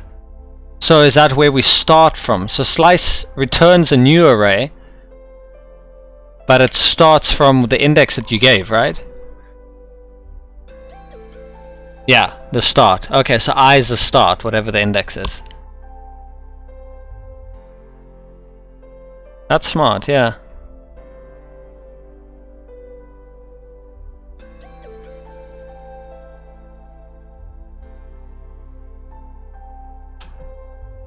We don't need our for each. Look how many things we don't need. We don't need the new array.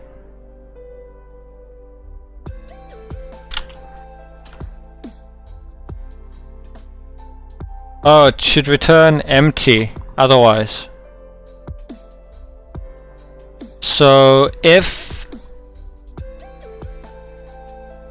once the condition is satisfied, otherwise array should be returned as an empty array. Do we add that as a else?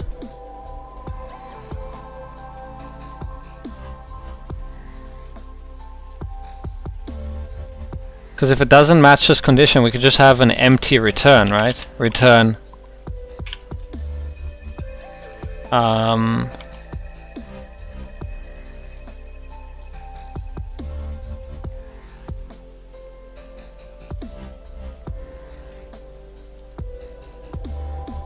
needs to be that would help, wouldn't it?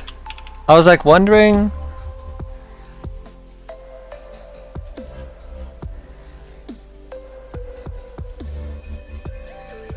Nice. I like that.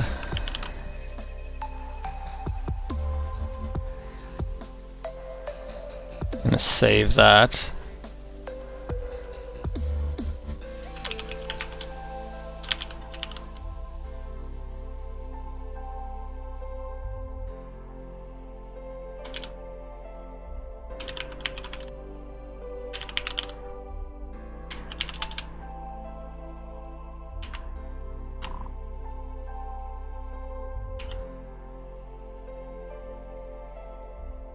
Ship it again.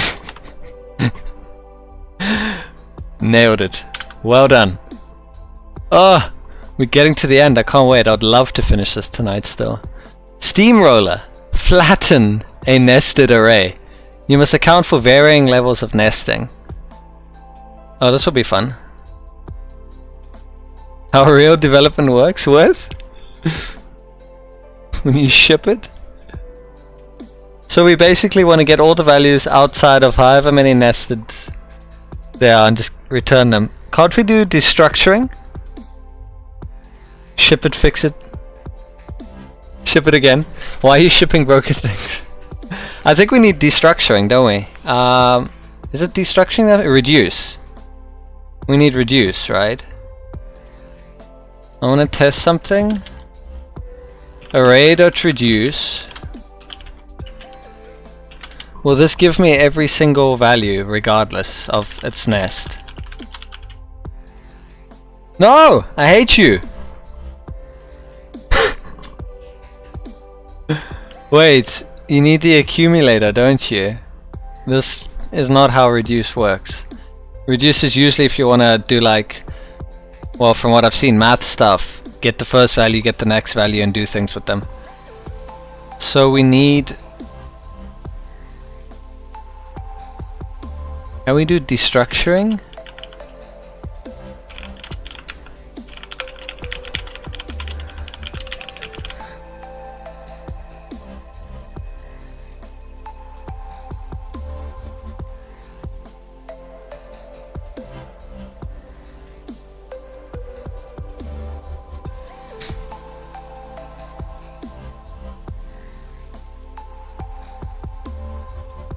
Need a recursive function, yeah.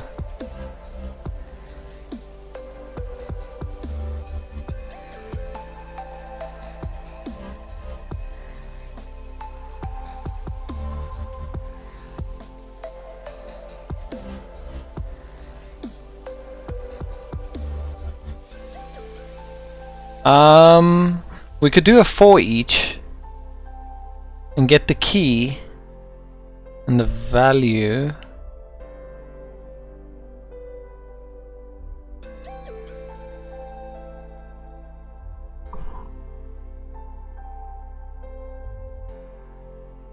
No ways.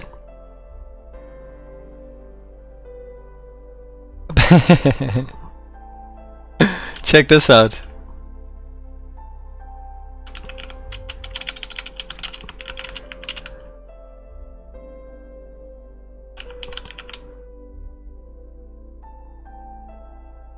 If I said this was 3, and a console.log test.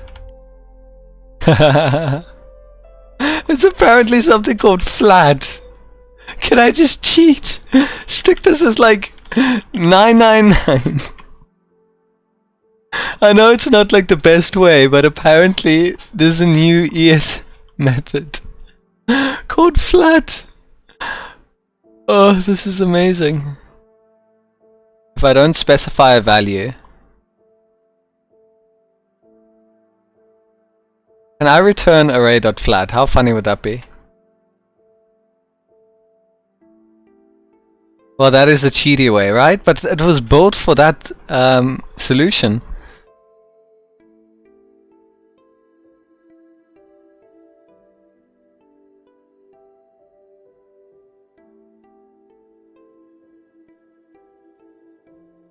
Hold on.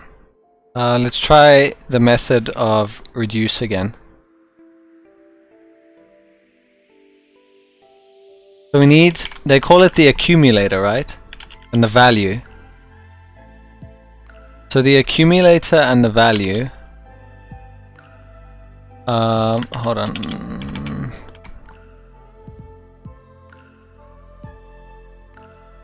We can do this in one line. Accumulator.concat by the value by an array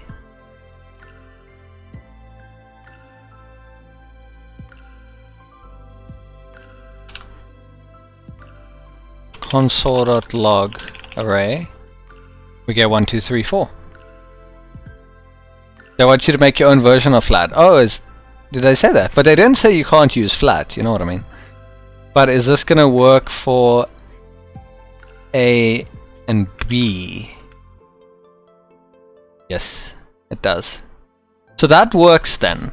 Taking each value and concatenating it in that array. But what if it's nested even deeper?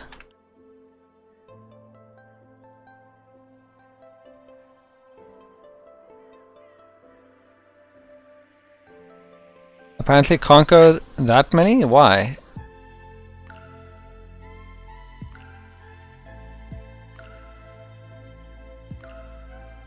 Okay.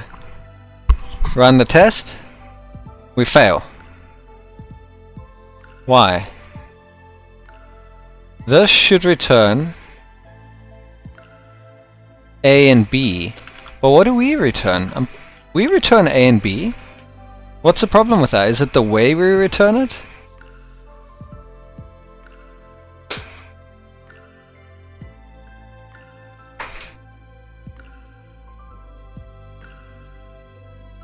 Or is it because they're in the class? What about the class?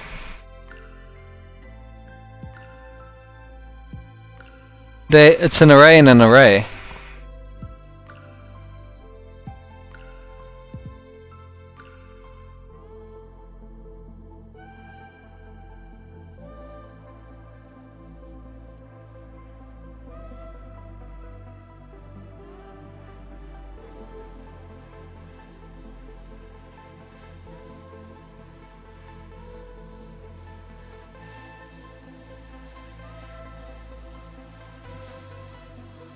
The fourth one.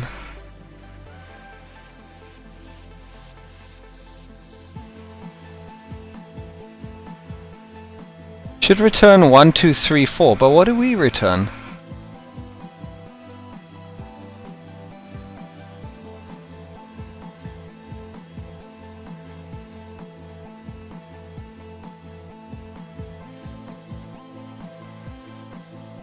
All these numbers are so confusing now when it's the values and then the value key pair using all numbers.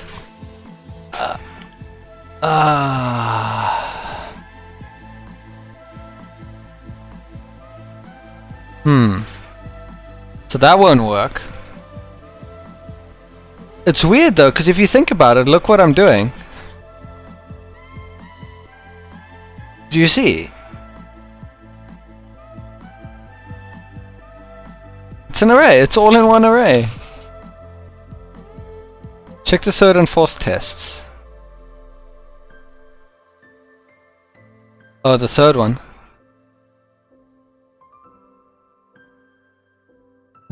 Oh, the empty. You talk about that. Yeah. Oh man. Okay, that's not gonna work. Back to the drawing board.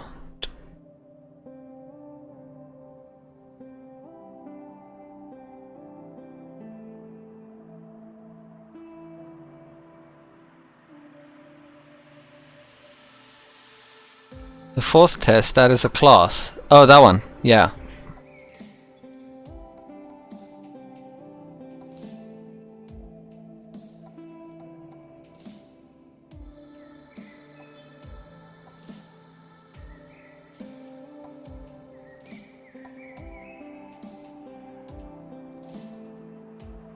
So what can we do? We need to loop through each item. Let's see what for each gives us so we know what we're working with. What are we working with?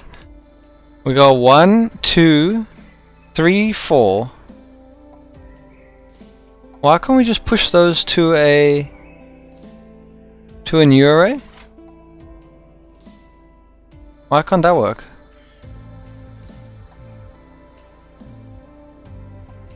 Why can't that work? Let's see what happens. Let new array equal to empty array, and then new array dot push pish l, and then console dot log new array, and maybe don't log that. We get 1, 2, 3, 4 AB 1 object 3, 4.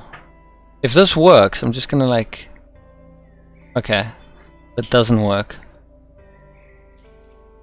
So this super long one here should return A, B. But is that not what we're returning? No, it's not the third test. We're failing all the tests.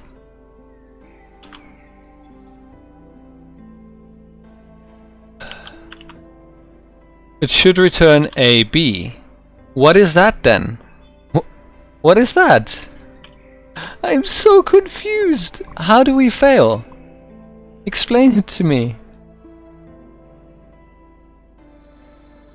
It's A, B, right? Wrong? You're failing third test. No, I'm failing them all. Look, 1, 2, 3, 4. None of these are green. It will go green if I pass the test. None of these tests are passing.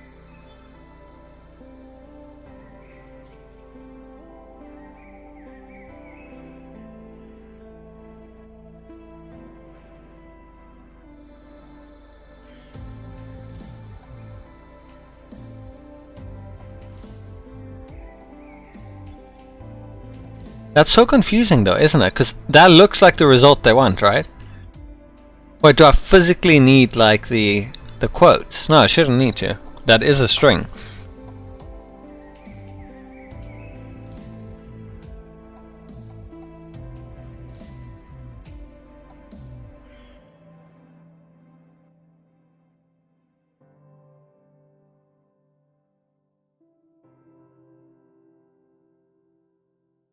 I don't see it, but go ahead and add the third, the empty array. There you go. Now I've got all the tests.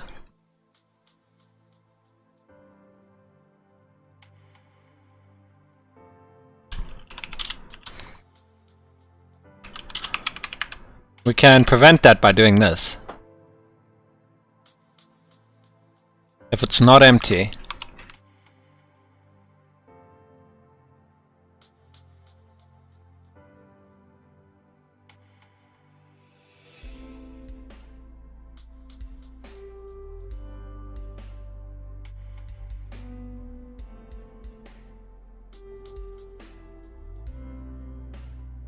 if that's the one that's failing, then why aren't any of these turning green?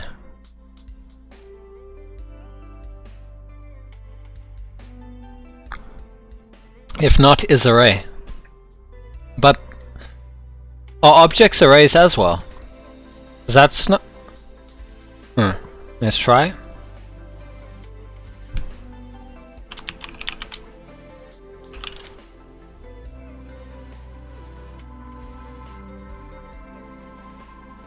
Us array.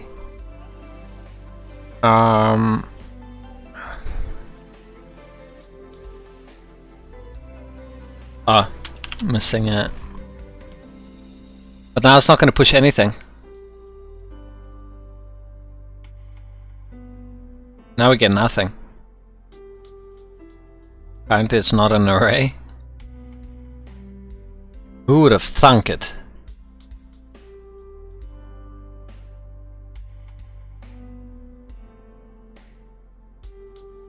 So what started as... Okay, never mind. I didn't say this one would be easy. I said the previous one would be easy, and that was easy.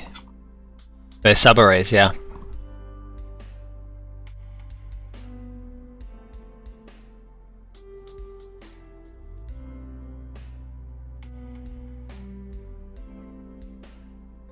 But what's weird is when I run the test, these should turn green. None of them are working. Should return AB. But then you check this one that says should return AB. And it returns AB. I'm so confused by that. How am I failing it?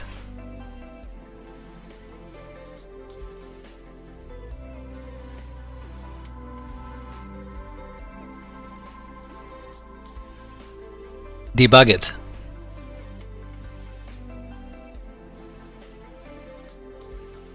How do you want me to do that? Where?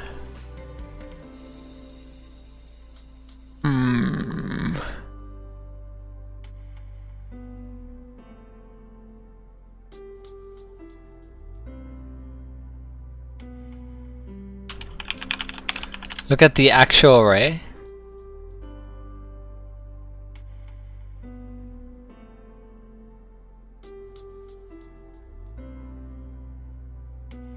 Okay.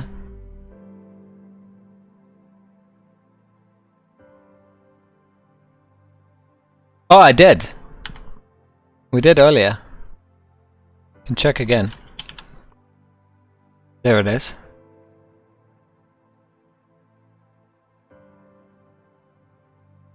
You know what I just realized? I did it again. Can you figure out what the issue is? UA man just figured it out. We're not returning anything. Do you know how many times I do this? We're not returning anything. That's why nothing is working.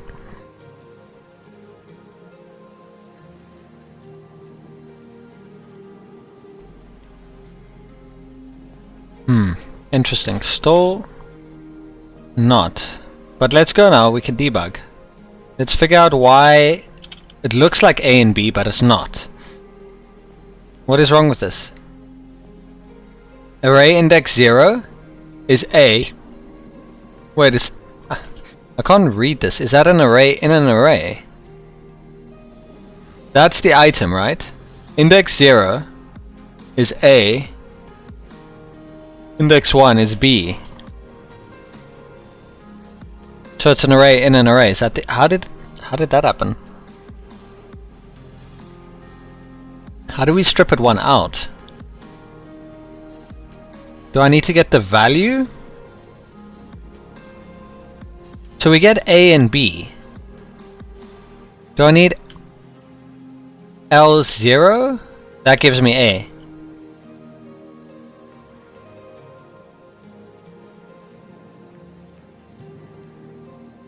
It seems when I do... Yeah.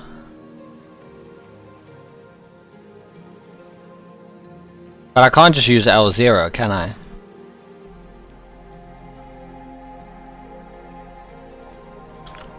To get the innermost.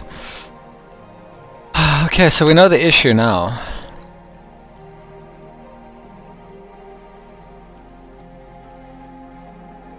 It's not doing nesting, hence the recursive I was saying. Okay, so how do we get recursive? We have a for each to get all the arrays. Then we need to get inside of the array. Should we do a loop?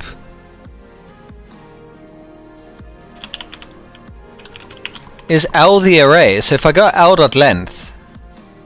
Yes. Okay, so what if we do a for loop?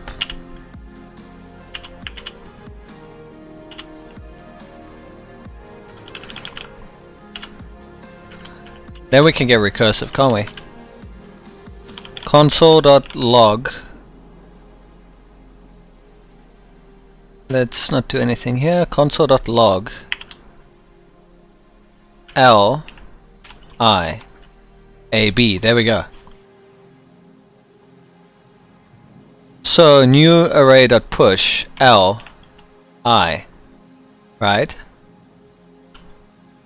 That will give us hopefully something. That's recursive, right? How's it not? Check the log. How is it not?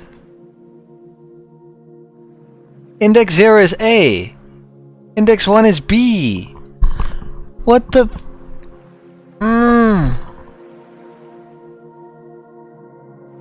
It's A and B. And they want A and B. What? Why? You have a function that is a loop that calls the function if it is an array, that concats the return and returns the array. Okay, but hold on, before we go there, explain why this didn't work. I gave it what I wanted, didn't I? I got A and B, and if you look at the array, index 0 is A, index 1 is B. How does that fail? I don't understand.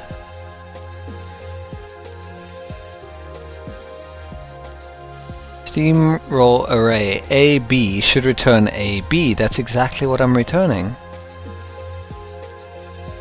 Am I not?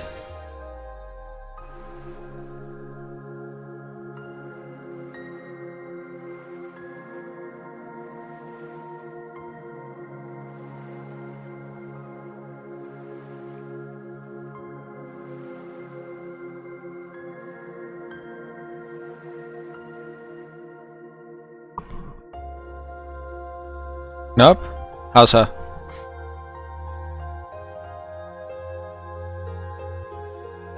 You're only one deep.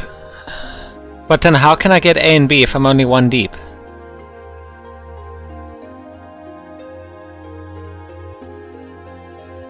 I should at least pass the first test, shouldn't I? Even if I fail the others, how am I not even getting that? They want A and B in a single array, that's what I gave them. Didn't I?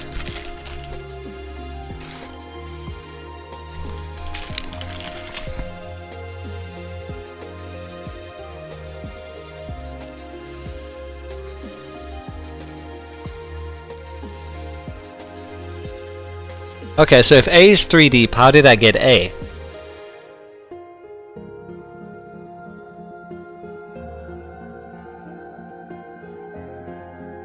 Look at the console log. A. You got array A, I think. Okay, then how does this work? An array, index 0 is A, index 1 is B.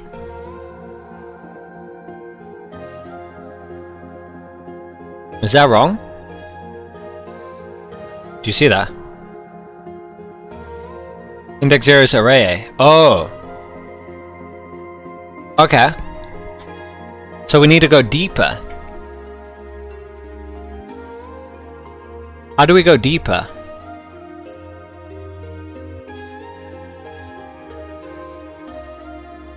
So for every level I want to go, I need a new for loop, right? Was that essentially... It says varying depths, yeah, so you won't really ever know. Oh man. Okay. Now how do we do recursion? Because I don't think I've ever really done recursion before.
So the previous solution that I used didn't work with reduce.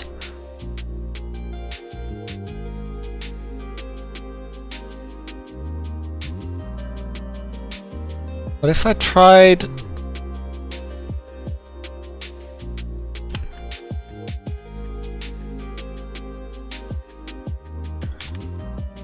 What if we did new array? And then we did array.reduce. We take previous.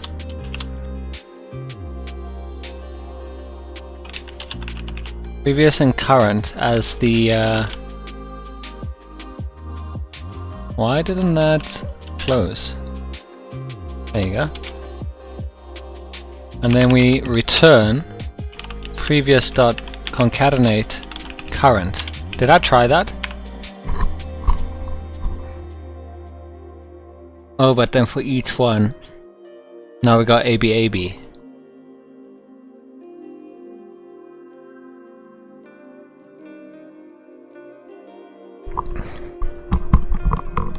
Oh, hold on.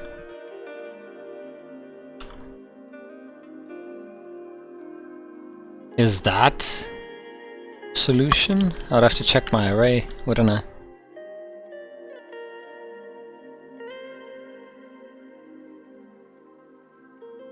That's still an array of A and B, right? That's just as it was before.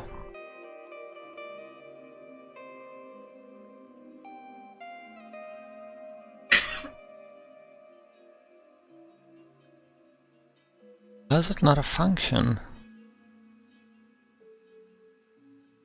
It's reduce. Previous and the current.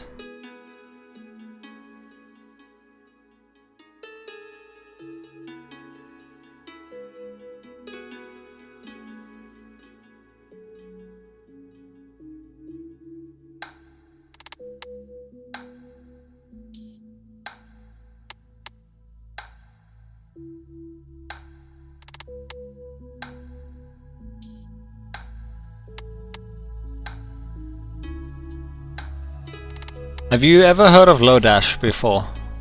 Apparently those functions can really help you, but I don't know if we can use that, can we? But yeah, so it makes sense. So I need to do a function that calls itself when there's an array. Lodash is cheating in this.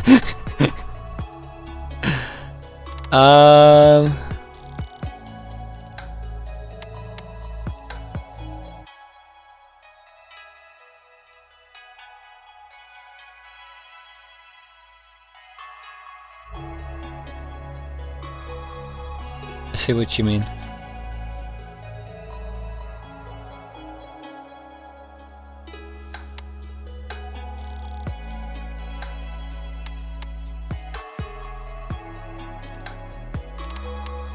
Okay, so it needs to be a new function called shipIt. Did you love that word? Which will take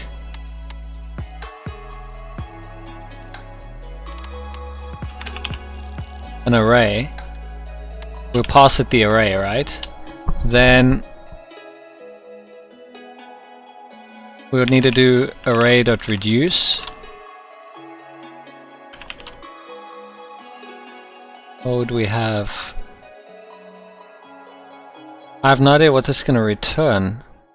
You would have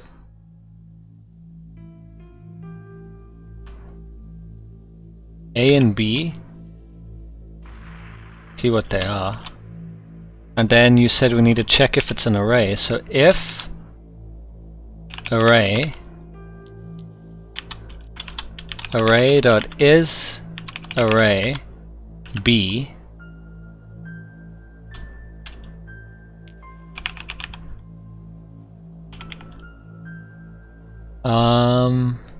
then we need a spread. We use the spread operator.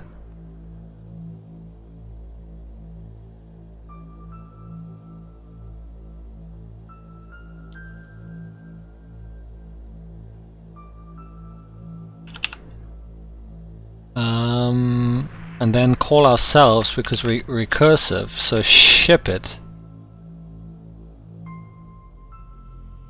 at B. Is that right? Spread A, spread of self B. Close that. Otherwise we would just return A.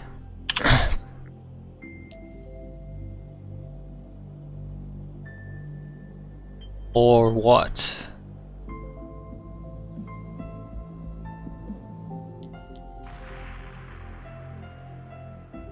A. It's just that. Would that be it?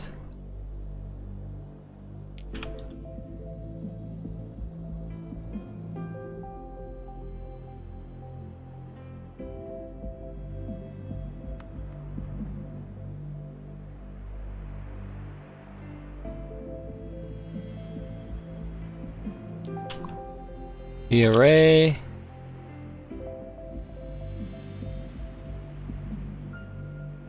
Oh!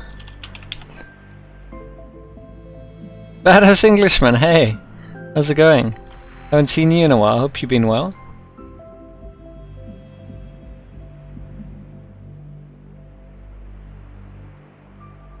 Is this recursive now? Because we called in the argument with B? So if I call ship it and I pass array in,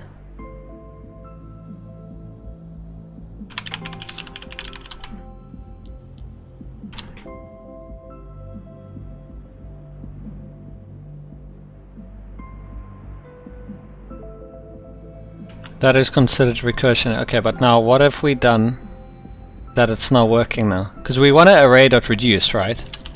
Because console.log A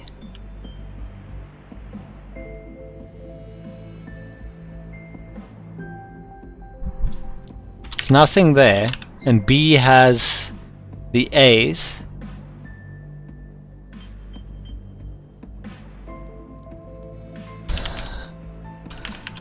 B is here, that's the A.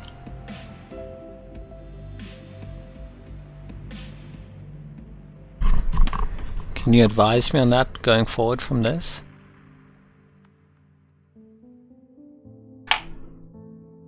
All I remember recursion is when you call yourself in something.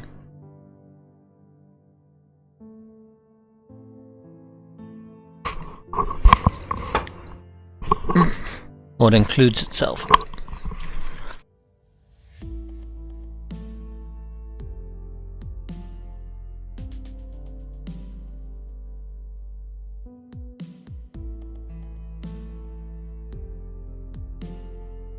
Are we like close enough to finish this?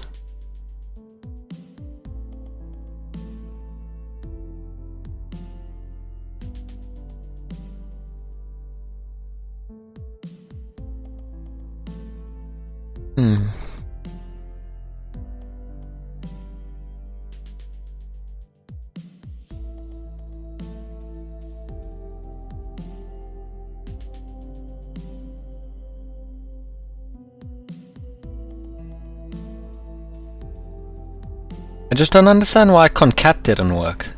Yeah, we did it earlier. Because I thought that can work. Is it because of the different levels?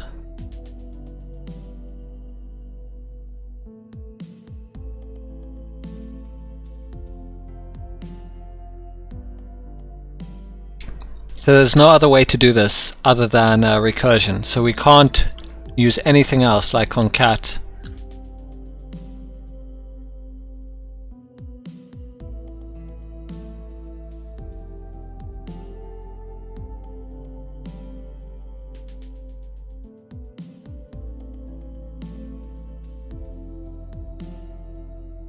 Because of nesting, right?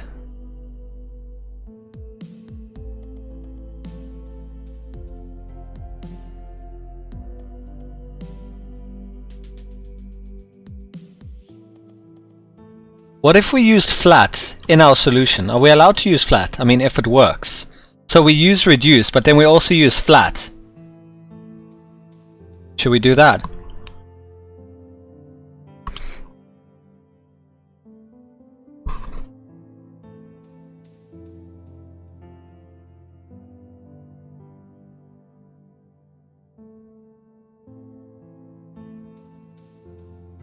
Then what would you try?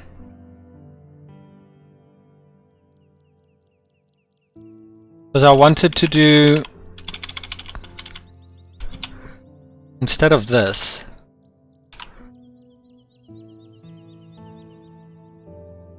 we take the array store, right?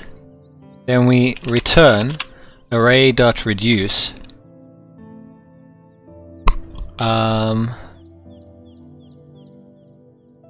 What if we pass, that's flat, and that needs to flatten, and then remove all of this extra stuff.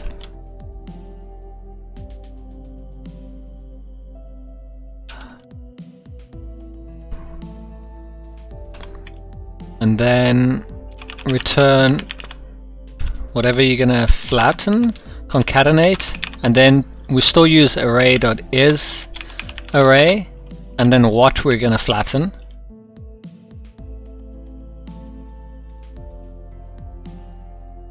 So we check, is that an array?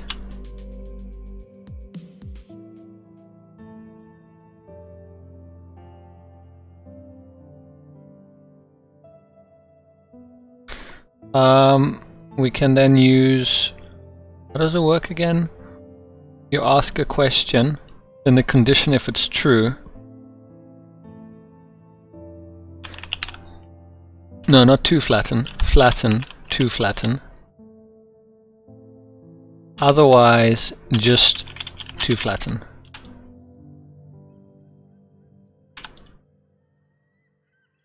Then we need to, by each, because concatenate needs to know by what when we apply, so by array.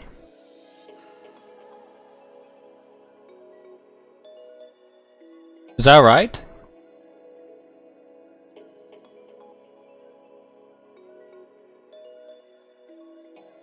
Then we phase out the old shipit one, call shipit, but we're still not getting anything out of it.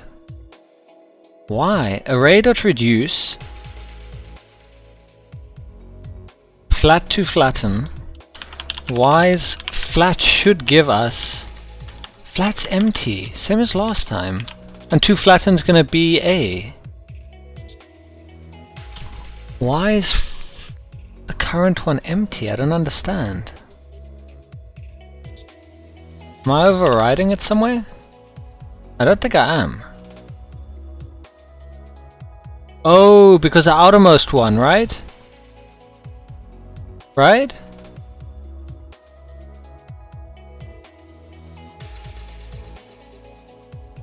Flat concatenate, and then check if array is an array to flatten.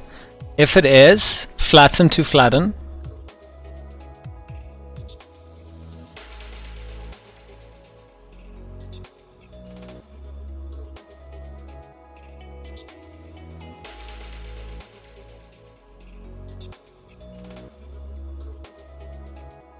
And that's the amount to flatten by. I like that the option comes up is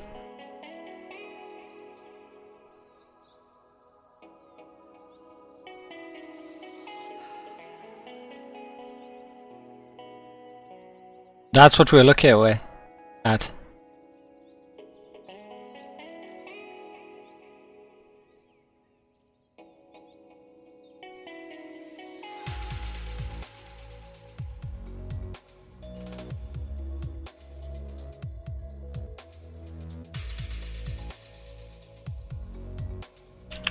That's why. That's the recursive you're talking about. Is flat a Lodash library? No, it's part of ES7.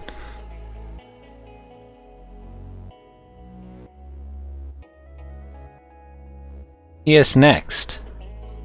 Which part of it is it? It's in proposal.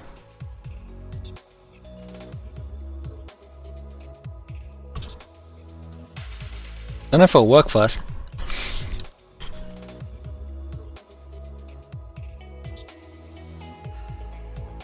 There's a polyfill version. This is how you do it without flat. Depth. Look how amazing flat works. Yo.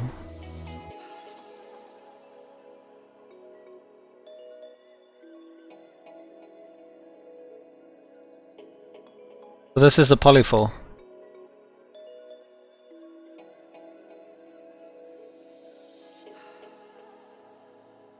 The amount of things that we've tried now. New array is not defined. Hold on.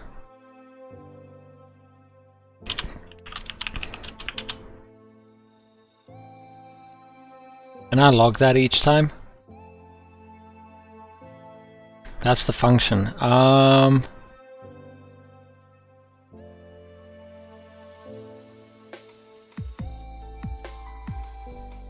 Do I have new array?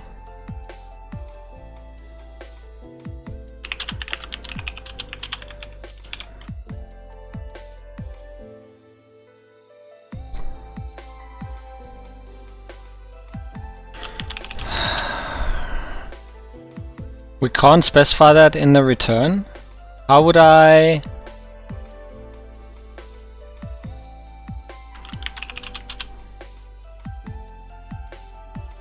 Like that, right? And then we get array. Oh my god. So that was what you were talking about all along, the recursion, which makes zero sense to me still, even doing it this way. It just feels like a cheaty way to do it, because flat does all the work. I mean, we could do the polyfill one, which is pure JavaScript. It's still just... wow. So now we know the solution in the future, use flat. Or the polyfill version of flat. How do we feel about that?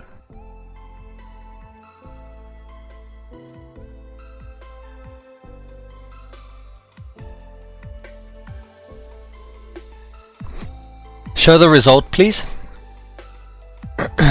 Okay, let's clean this up first.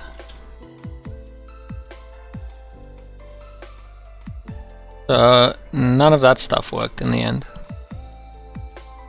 So empty array. We have a function. I just called it ship it because, you know, that's the thing the real Python was saying.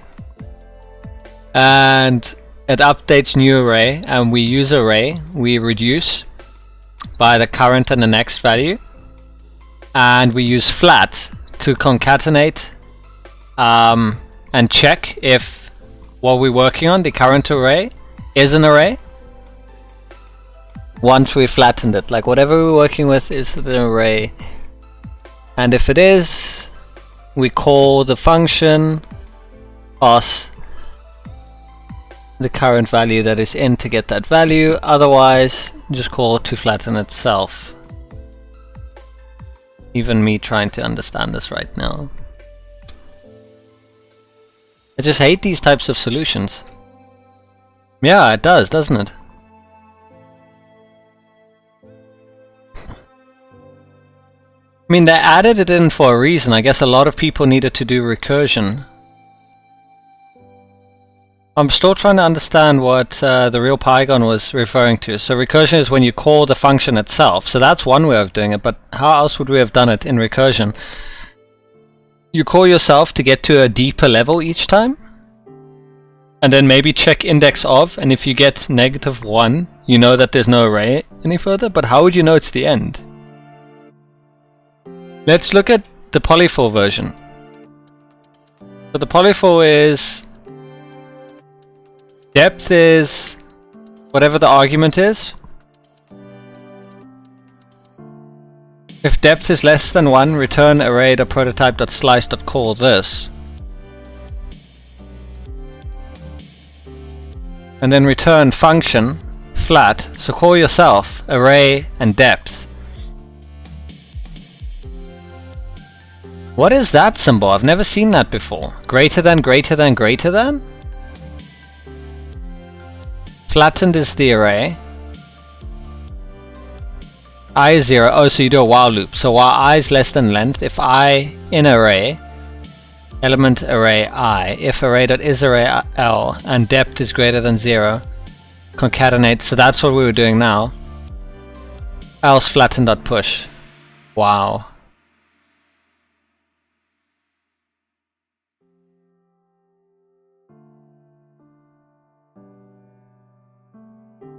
What's the easiest way to do it if you needed to do it in a project?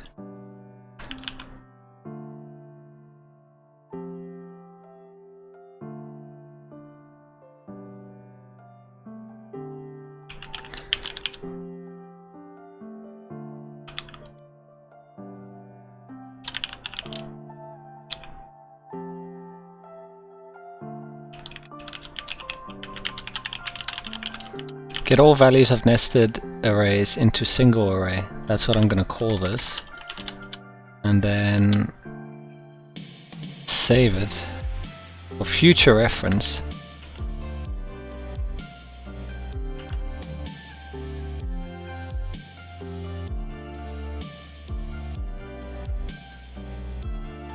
And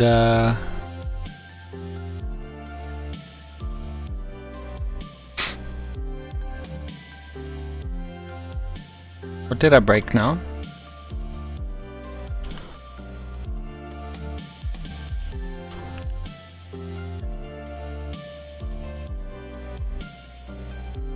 What did I break? I didn't break anything.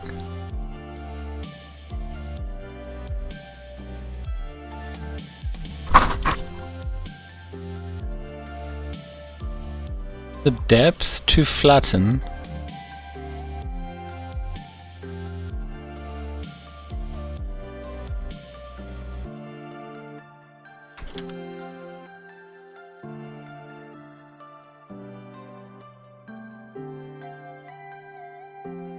Did I remove something now? I didn't remove anything that we needed.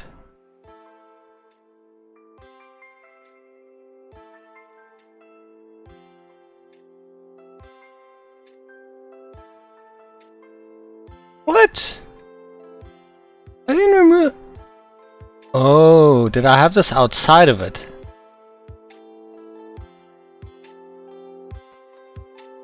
That's confusing. What did I remove?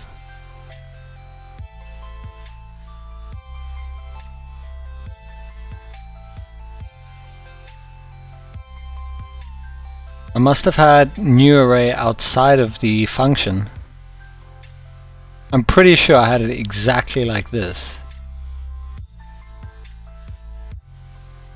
I found it. A greater than B. Bitwise operator. Okay. Shifts A in binary representation. The B less than 32 bits to the right. Disregarding bits shifted off and shifting in 0 from the left. Wow. Okay.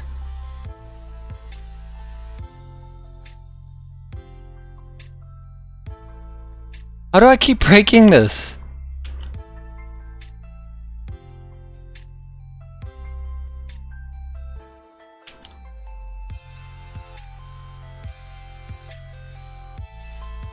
So something that I'm removing.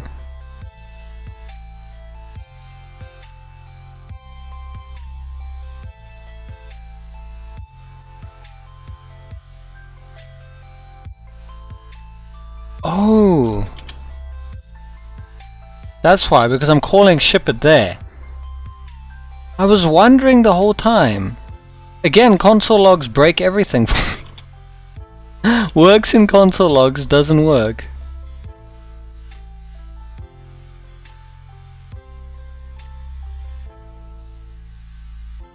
Can't I just do ship it array and then instead of this just return that? Wait, that's why. Just do that and then that should work. Yeah, that's better. And then we should probably update my incorrect one.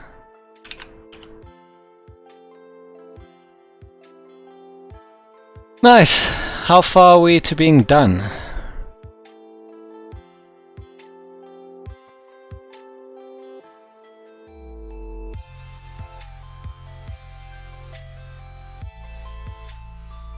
So we have 3, 4, 5 more. Oof. I'm gonna struggle. Binary agents. It's funny that you brought up the bitwise operator now, badass Englishman. Binary.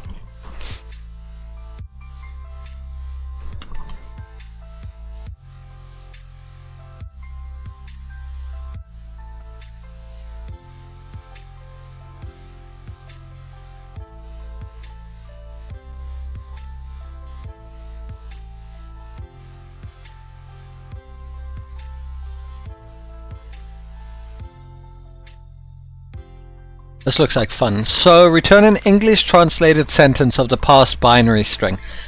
First question is there a binary to string method that exists already? How does it expect us to know this? That we should just know what binary is?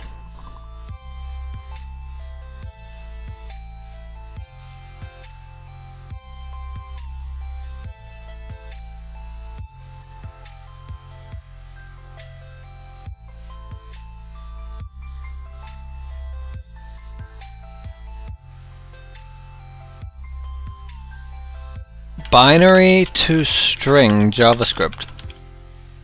Is there a method that already exists?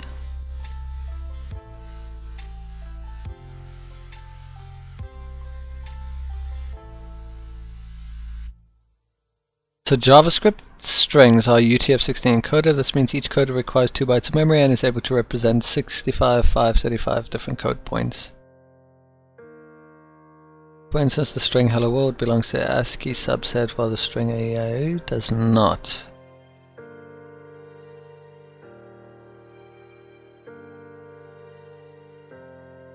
So there must be something that they expect us to do here, right? Like, how would you know otherwise? Other than converting each one. What am I missing?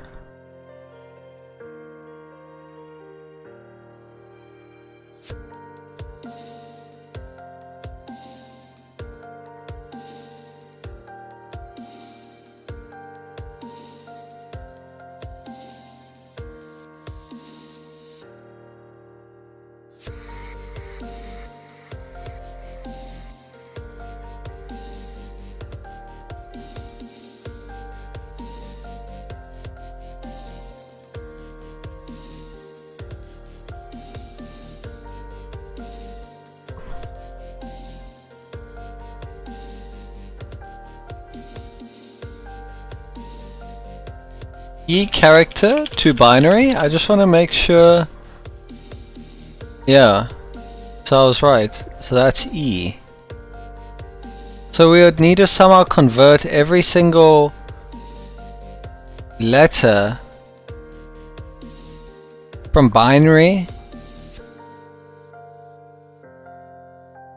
There must be some other way, isn't there, guys? Like, would we literally go and create... Like, surely they wouldn't expect us to do a switch statement or something, would they? Where you enter the code, and then the switch checks. If this is A, if this is B, if this is C, if this is D.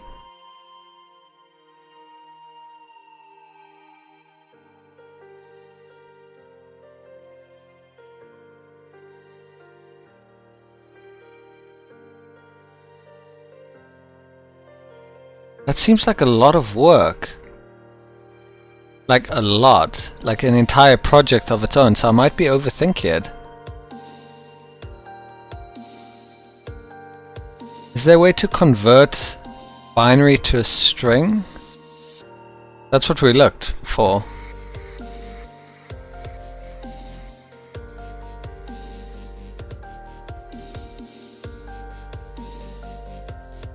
You can use toString? Really?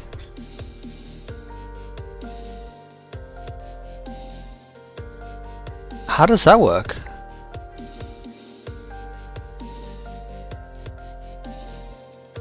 Why would you pass a 2 in?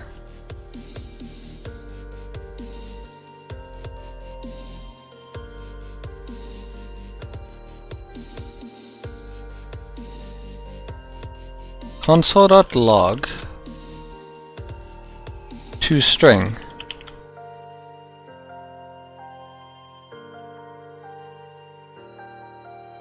What's the 2 for? Do I have to have it as a string?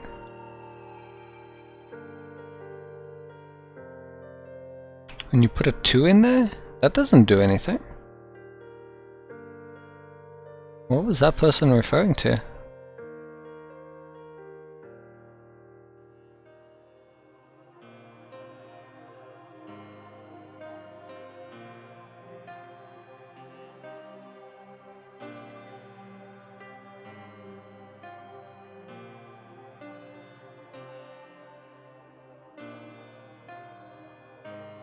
You have to pass int and then toString?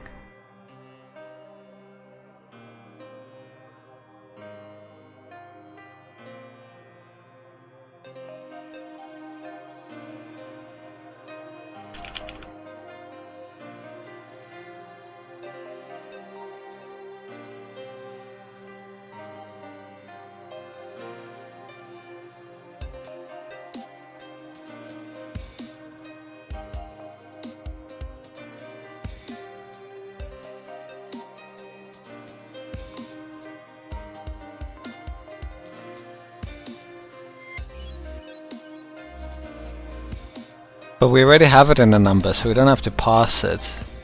But I'm confused what this person was saying, enter 2 into toString. ToString doesn't accept any... It has no parameters, so what would you be passing 2 into? You big streamer now? 6 viewers? Hey Vironi. I've had like 11 or 12 before. I guess it all just depends on what is happening. Good to see you. How are things going on your side? Where are they getting a 2 from? ToString doesn't accept any parameters. Is this a different language? No, they're talking about JavaScript.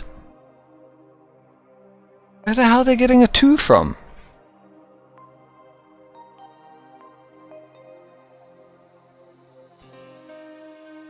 I'm missing you. Damn it. Resting and working, that's good. Do you feel the change is for the better? Do you feel happier?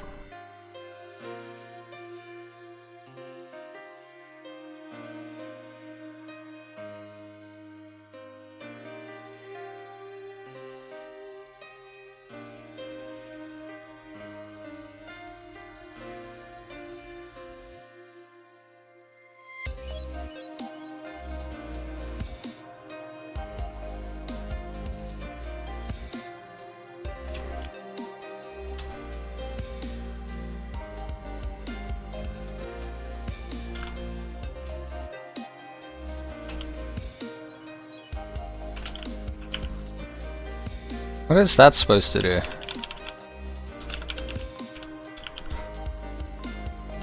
Let's see what this will give us.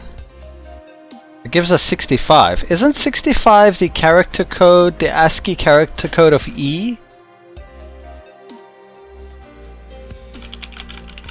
I think I saw that.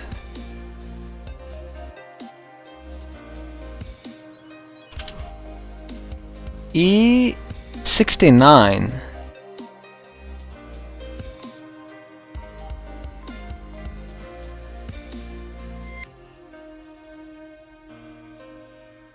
Is that E?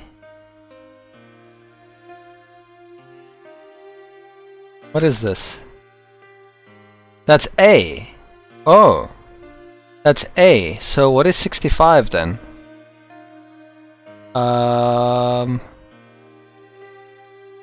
Is A 65?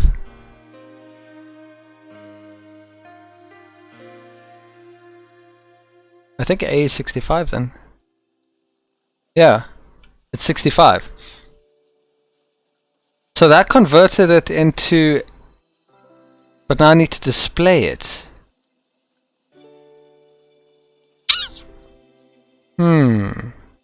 How do we display it as an A?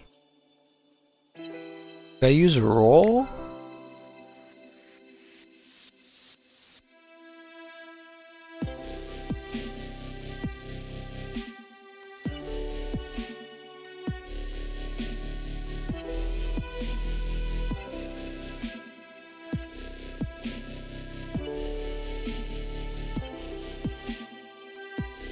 from character code.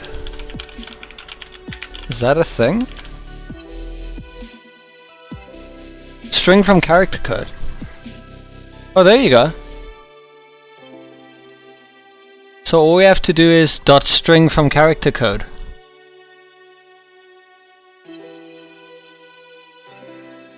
String.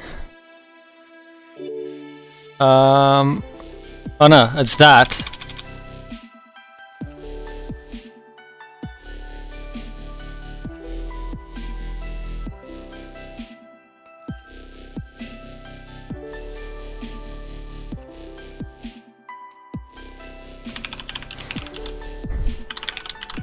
From character code, and that entire thing is A. Hey, we're getting somewhere. Now, is there an easier way to do this?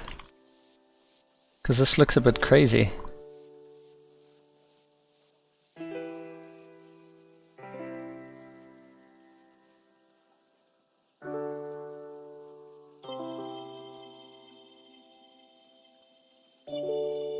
So we need a quick way to take this entire thing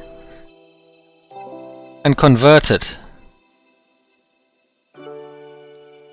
So let's make an array maybe.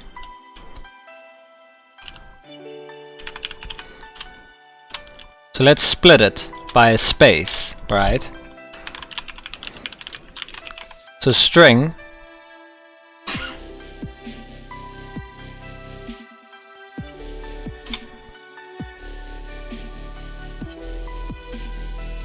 that's not an array.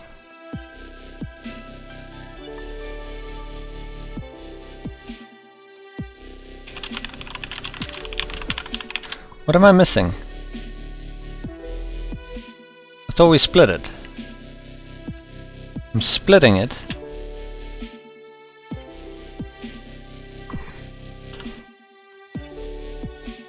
That's not an array. Oh, because...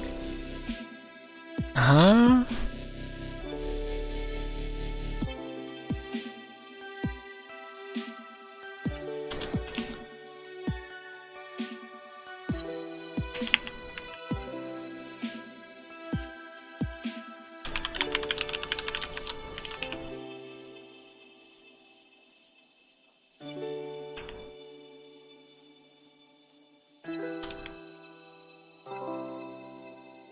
What?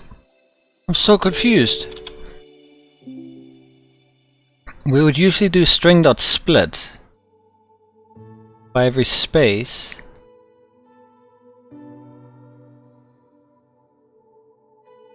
Oh, that's what I'm doing wrong. Silly me. Forgot that I have to change it. So now that we've got each one, can I use for each? I always get confused by this. Will it give me each one? Yes, it will. Now we need to convert all of these. Let's just see if I can turn them all into test.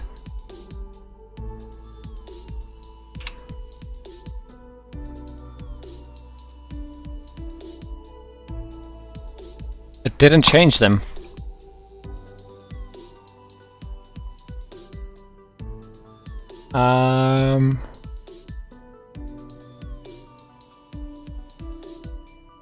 What if we add an index to this? And at that index... No? Why can't I turn you into text? The console.log is early, thank you. But that's not the case. String over here should still show me all of these being turned into test, but none of them got turned into test.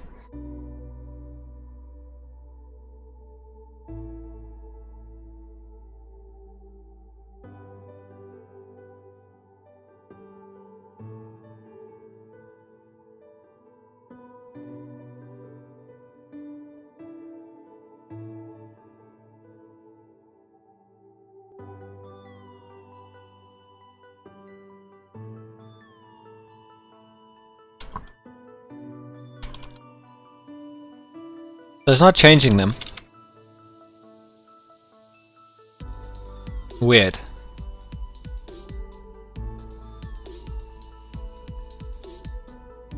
Are we getting all of them out?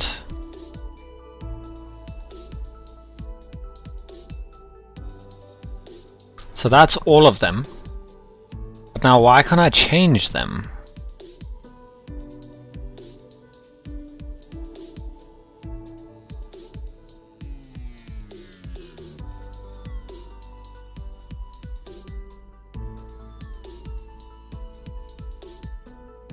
Anyway, we don't have to worry about that. We need a new function now.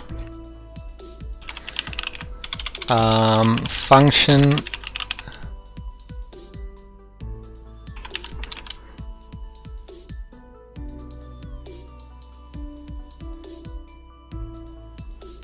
what are we converting it to? It's to the ASCII code. We just call it that. And then we take in the binary code.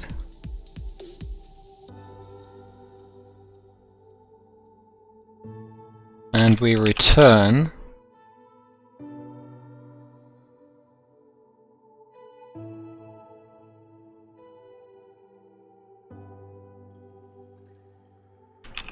pass integer bin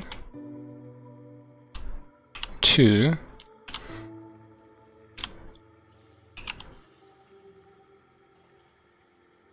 string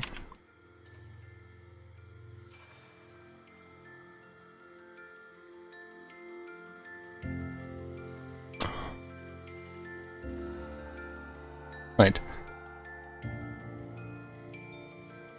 That should be that to string 10. So then for each one we would call convert bin to ACII-L and then new array, we would new array dot push whatever the output of that is, and then stop outputting console log there, and console dot log. We hopefully get this. They're all 2s.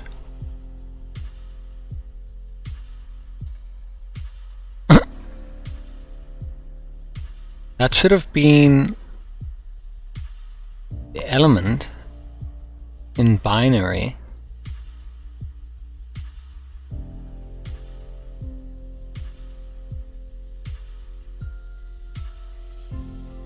To string.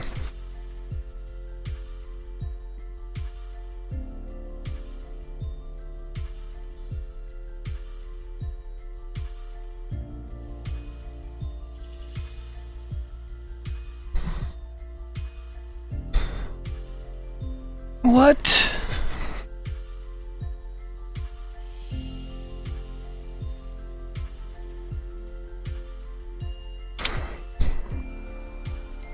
That's still the same. That gives us 2s.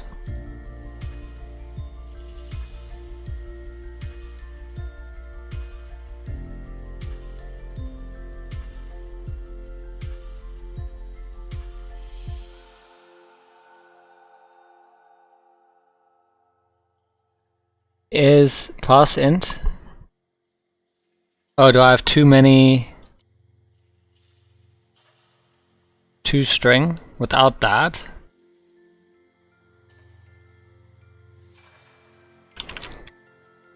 All right. Nice, thank you, Feeder Emma. Appreciate it. It's a bit weird that I had it working in the previous example exactly like that. Interesting. Anyway, so that will give us the ASCII codes. And then once we have that, we need to convert ASCII to a letter, I guess.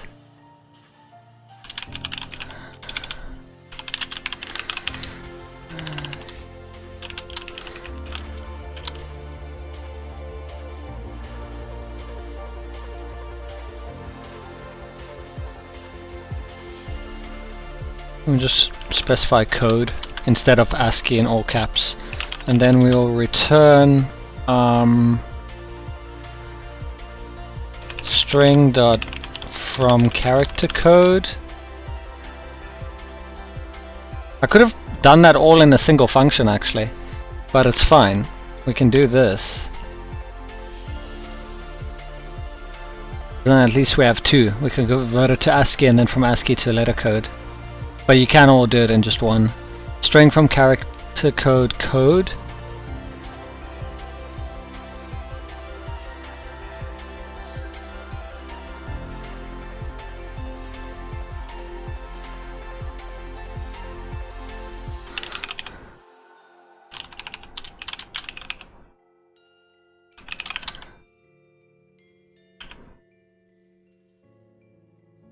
Hey, look at that.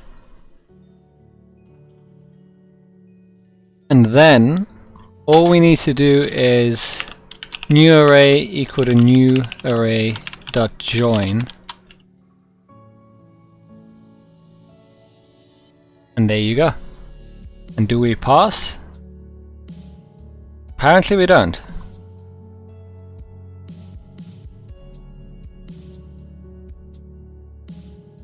Pretty sure it looks like their one.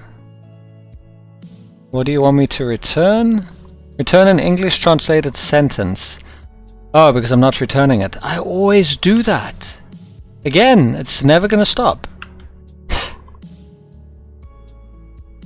I think technically it is bin to decimal, decimal to ACI.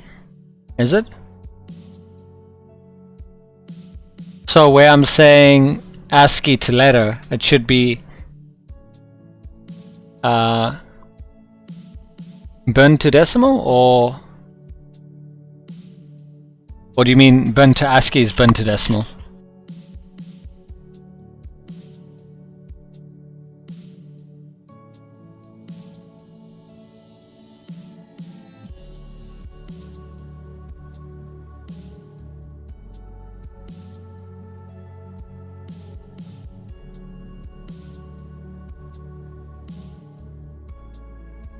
Thanks, by the way, for the tip, Feeder Emma. I really appreciate it. ASCII is letters, ASCII codes are decimal.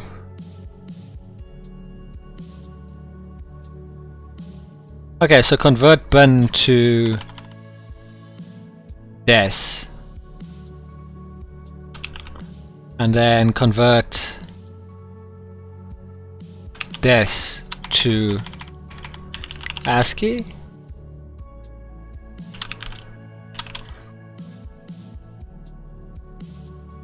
Like that? Does that make sense? And then we could have had the single one.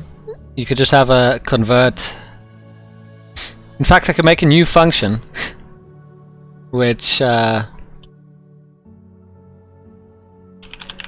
just for myself, for reference, because you can do it all in one, but it would basically be convert bin to ASCII straight. And that would be hold on. What am I doing? And that would take the bin binary number, and then we'll just return. We can either call those functions, which will be slow, or we could just do it all in one.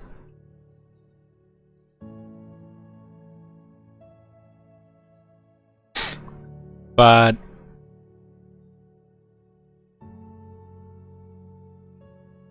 we need to first convert the binary to decimal.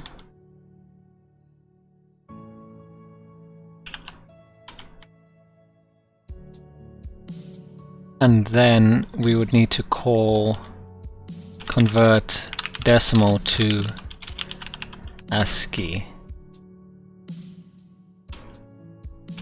Like that. And then you would just call convert this one on element. Whoops.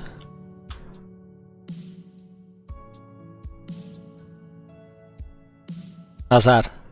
Better?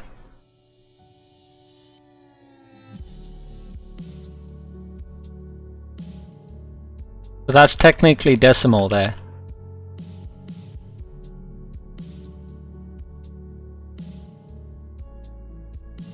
Clearer, yeah.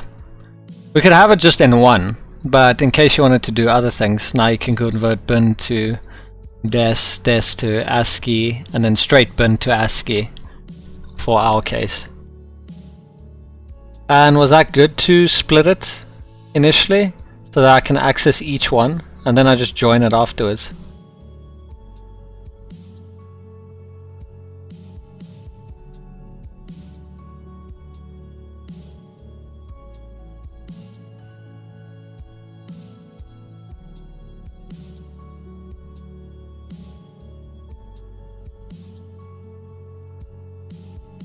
I'm just trying to think of how to do functional programming here to not mutate the string now. We're mutating the input string. I could stick it into my new array. The only problem is...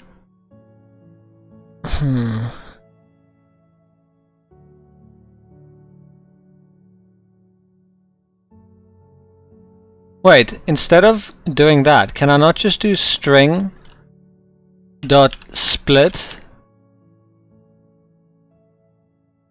dot for each to get the same result? And then I'm not mutating it because I'm not saving it. Then I'm just calling what it would be on the for each.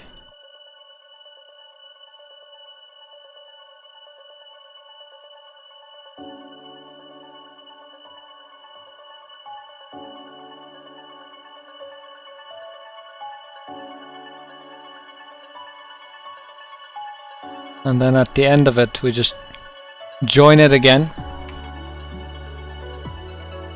So that's... Ooh, look at all those codes. That was cool. Join it by spaces! Add more spaces, even more spaces, and add a hyphen in. Oops. There we go.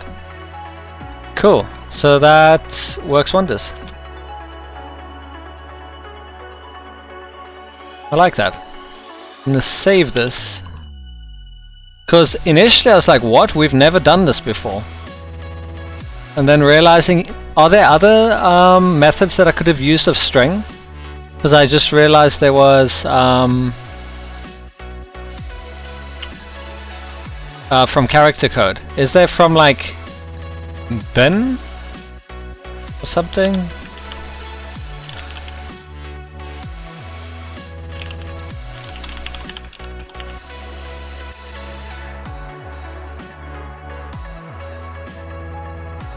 And then save this.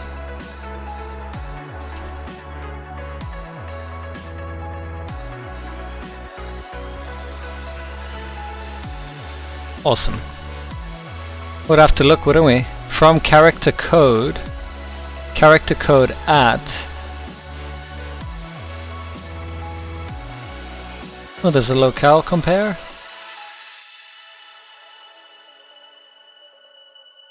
No, I think character code's the only real one, so we'd have to convert. Feeder Emma is following the family. Welcome, Emma! So good to have you! It's the locale string, is that like for a US UK type thing? Or not? Oh no, never mind. That's pretty much the way. Okay. Well then I'm glad we did it that way. That's really cool when you see it that way. And we could do a reverse. Now that we have that, you just flip it around so that you can take the ASCII and flip it back into binary. I think one of our projects will have to do something like that. I like this one. Everything be true. Check if the predicate second argument is truthy on all elements of a collection first argument. Isn't that for... Yeah, because you've got for some, where it would be only if you want to check certain ones that pass a condition.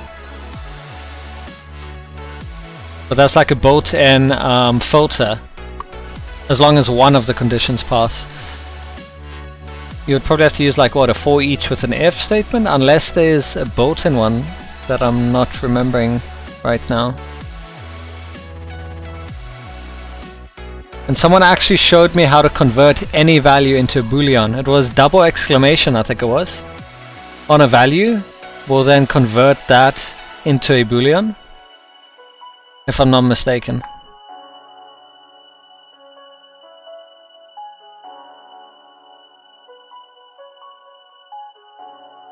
Nice. So finally that's somewhere that I can check. Okay, let this be the last one that I do, and then I'm going to call it a night.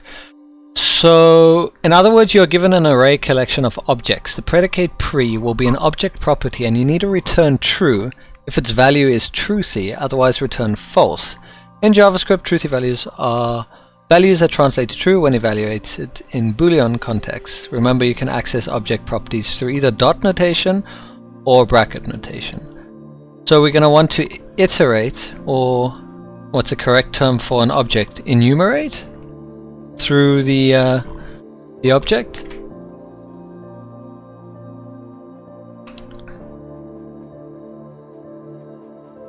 Do we do collection for each again?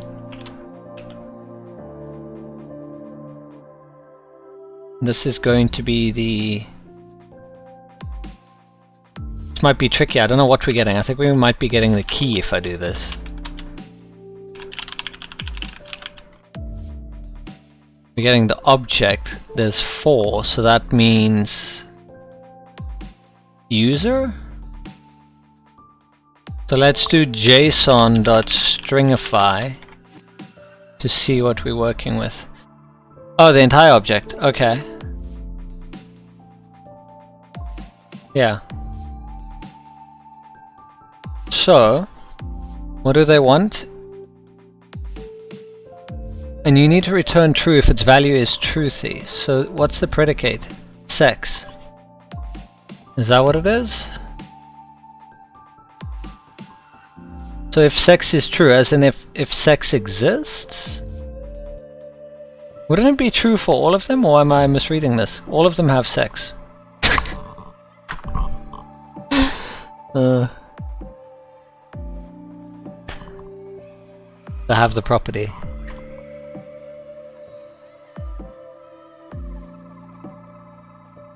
I guess in this case they should all be true.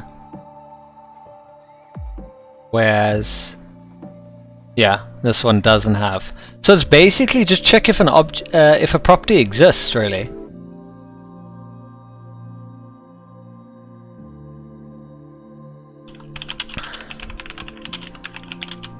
That's all it is check if a property exists on each of them.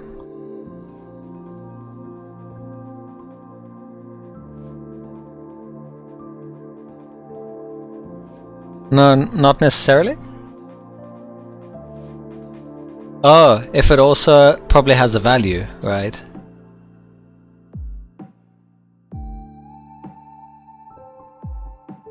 It could be false.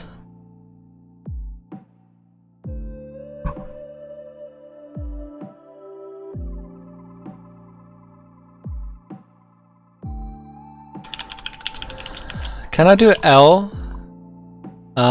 dot has own property?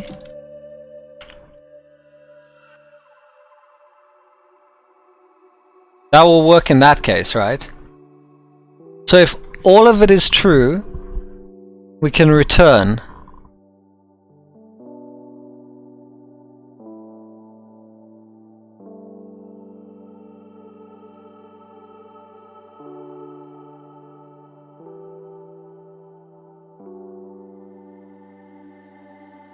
Would I have to do a for loop? I already have that. Would I have to do an if? Somewhere I'm going to have to return false.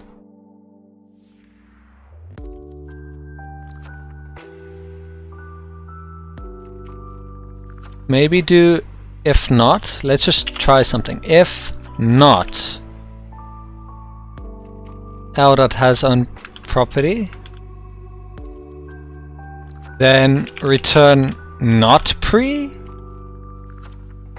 Would that work? Otherwise, return pre, which is true, or oh. What would that return? It's not evaluating to a boolean, is it?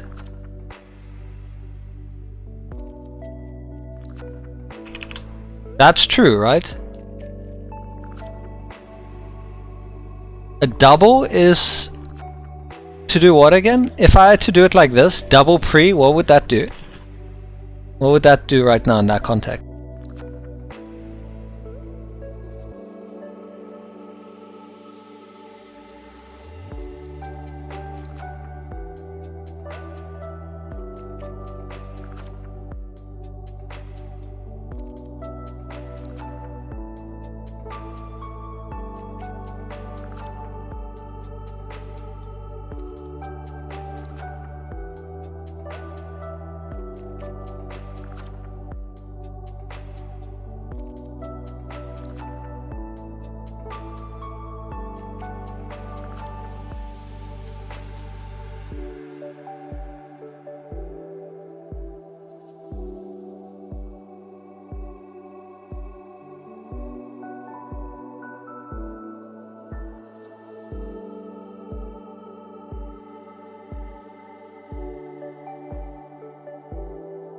Okay.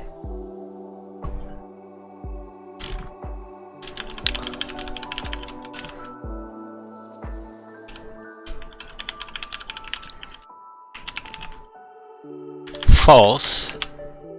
True. Okay. So double will return true, single will return false. So what does that do for us now? So we passed the first check. Good. We fail this one. Reason being, we have the property there. That doesn't exist. But it should get there, and has own property should be false.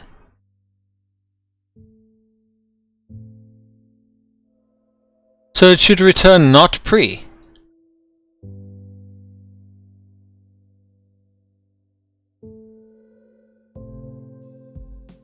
Oh, is this because it still gets out of that? This needs to be here.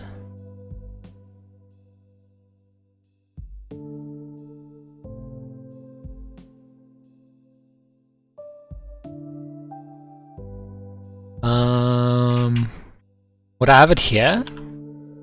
I'm just trying to remember now. No, I wouldn't have it there.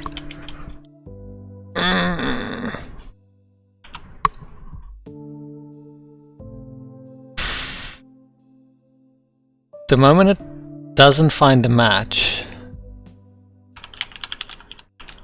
I want to make sure that it knows how to detect that. Select this one, stick that there.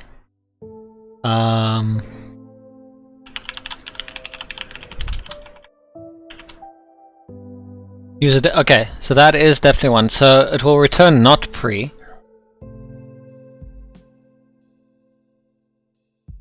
Oh, hold on.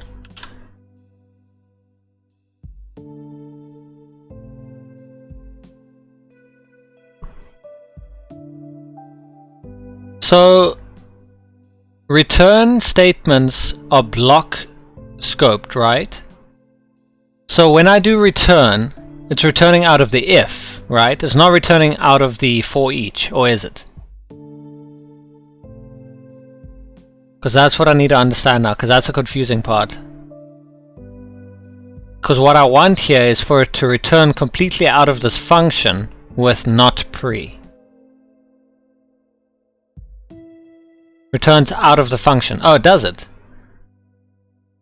But then why is this one failing?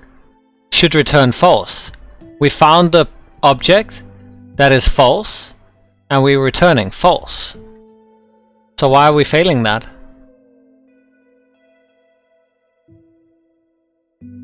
But not out of the for each. Oh.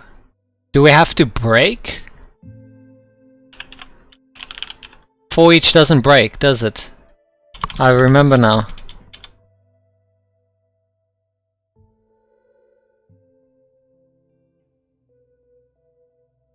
So how can we resolve this? Would I have to have another variable that stores the state, true or false, and return that variable?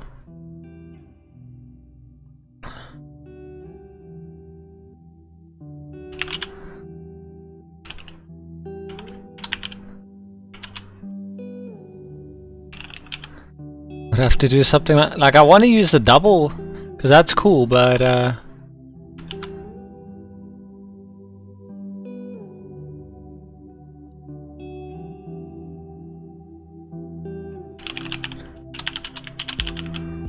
see what that does for us. Okay, so that solved that problem, but now we're failing the other problems. Why is this one failing? Oh, okay, because age as a boolean 0 will be false. So you need to also check the value of whatever it is you're looking at.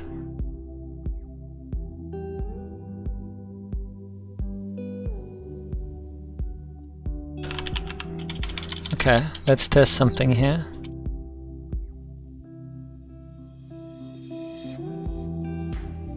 Solve it in steps.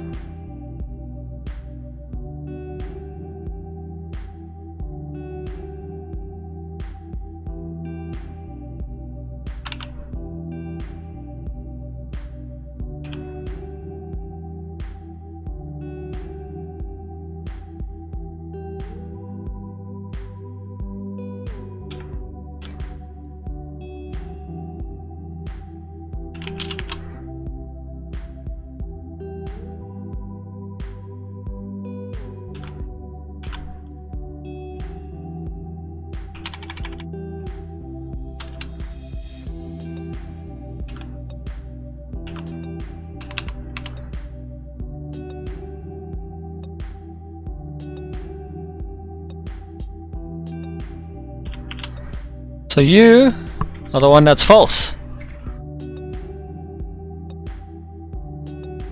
There might be a better way to do this, but yeah, that's what I got for now. So if the value is false, that should...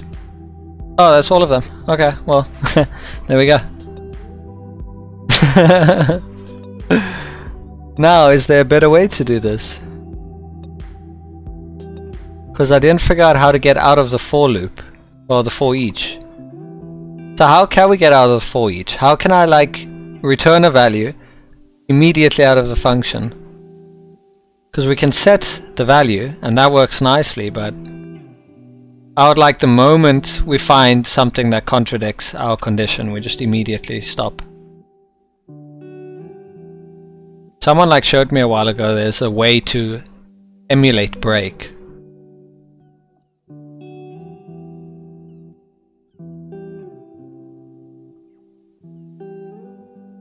If not return val as an if statement inside of the for each. So like what, right at the top?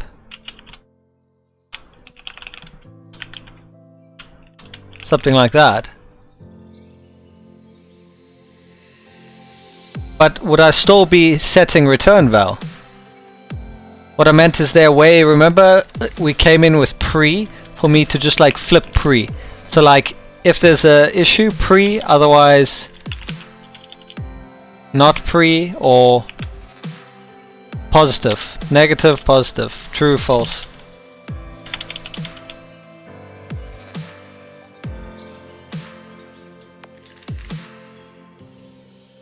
Without changing a value, just returning.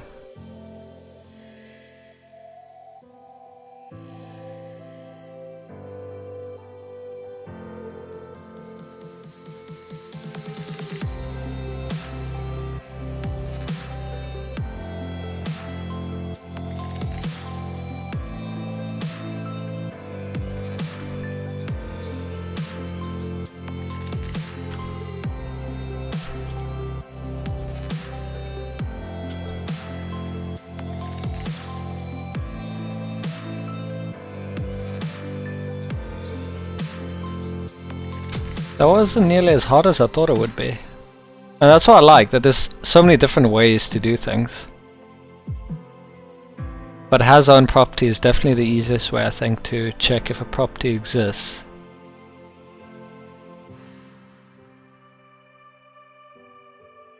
We can actually have this in a single if statement using or not L pre. We return false either way. We don't need that extra if. That should still work.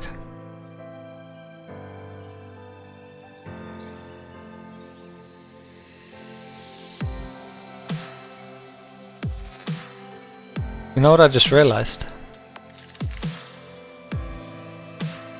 Can't I literally do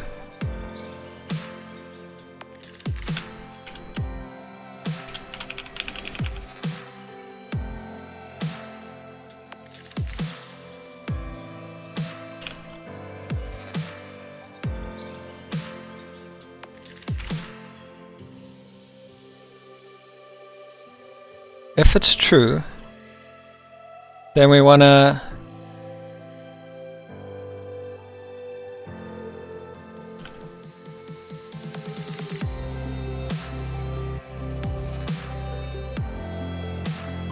but that won't return out of the function, will it? You see what I'm trying to do, right? And then add the second condition.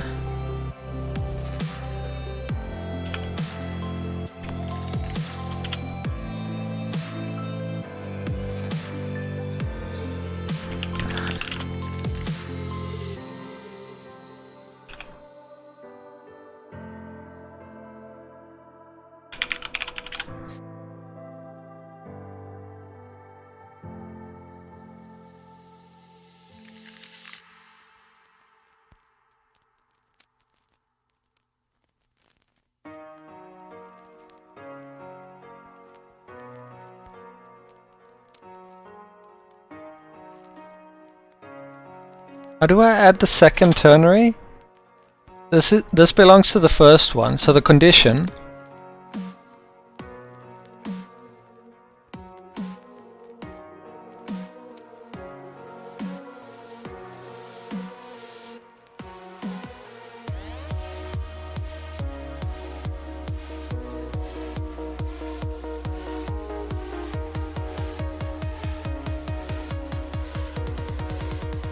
trying to remember, because you had the if true, if false. We need a second condition, and how do you nest the ternary?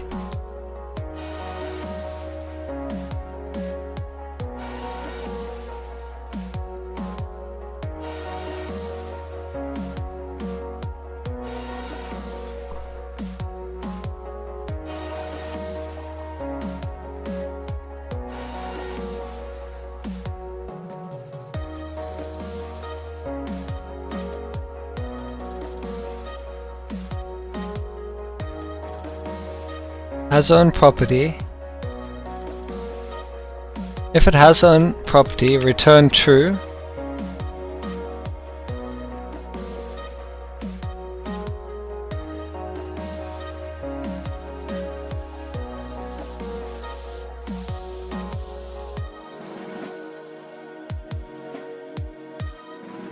Return pre, otherwise not.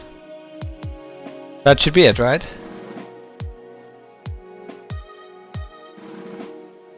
So if it doesn't have its own property,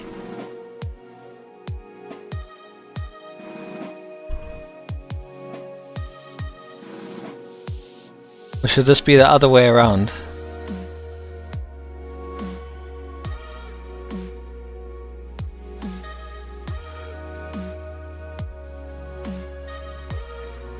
Because the way that it goes, it's value if true, value if false. If not has own property, so that should be not pre. Not pre, otherwise both of them return pre, like that.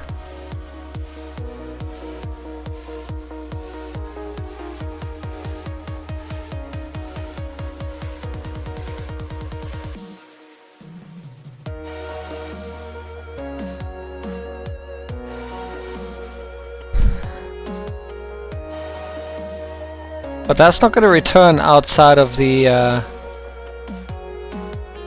entire function, which is what I wanted to, is it? It's only going to return outside of the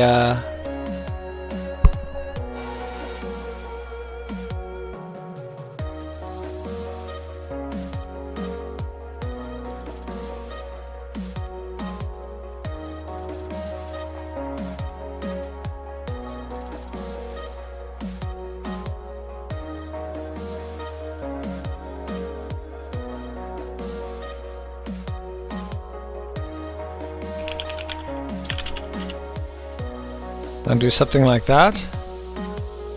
Apparently not. Did I confuse these? And it should actually be this way? I don't think it is.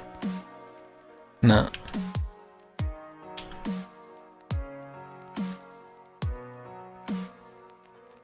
That should return.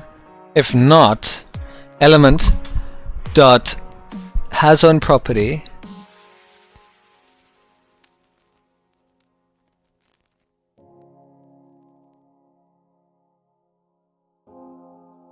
let's test it with just a single condition.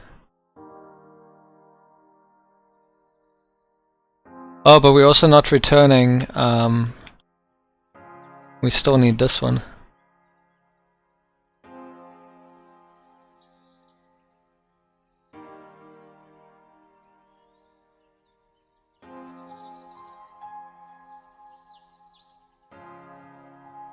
I want to get this working this way.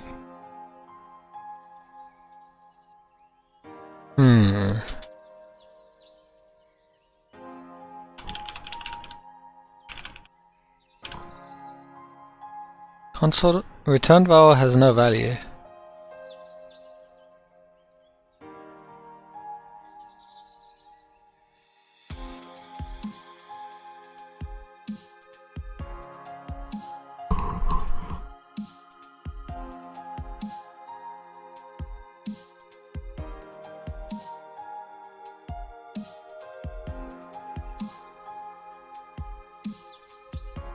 Wait.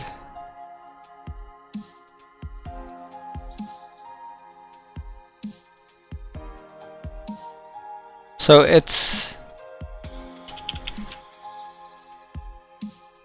returning out of the function?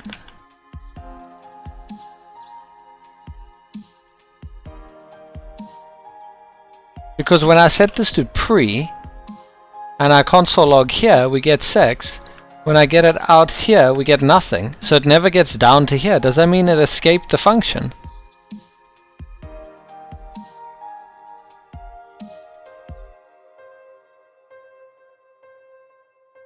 Interesting.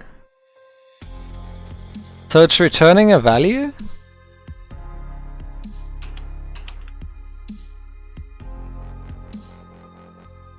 But what would this be then?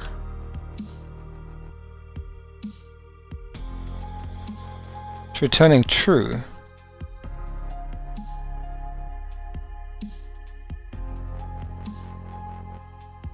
This one should return false.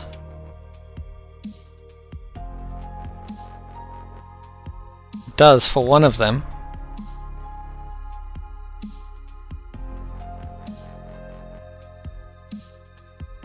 Oh, because we probably escaped at some point.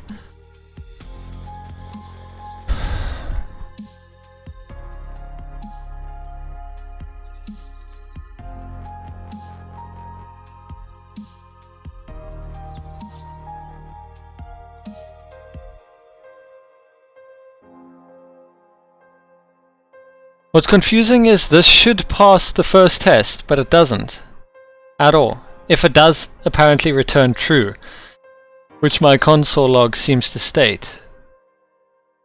It seems to state that it will pass true. True. So it should return true. It never gets down here.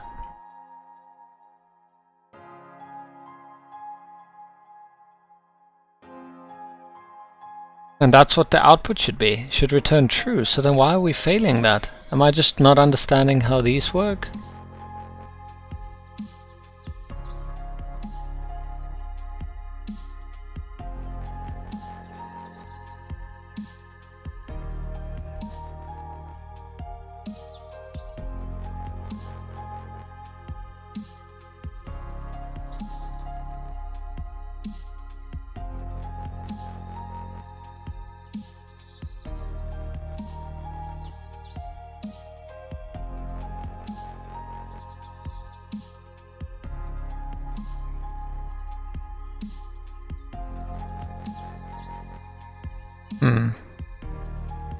Well, I clearly don't understand that yet, so for now I guess I'm gonna have to revert back to this.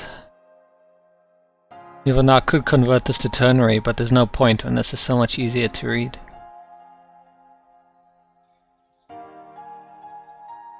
That's a pity.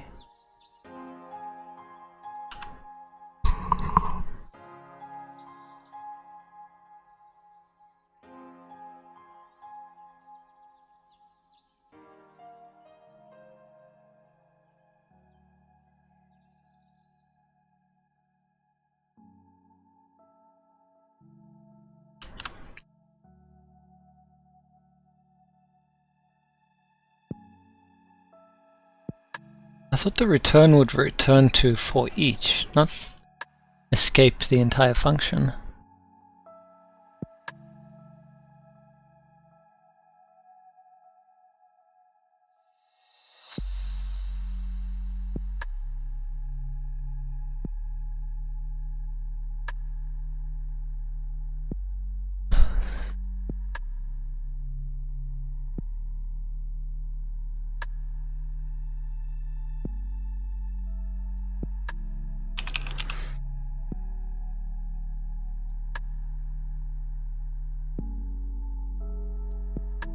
This should evaluate to false.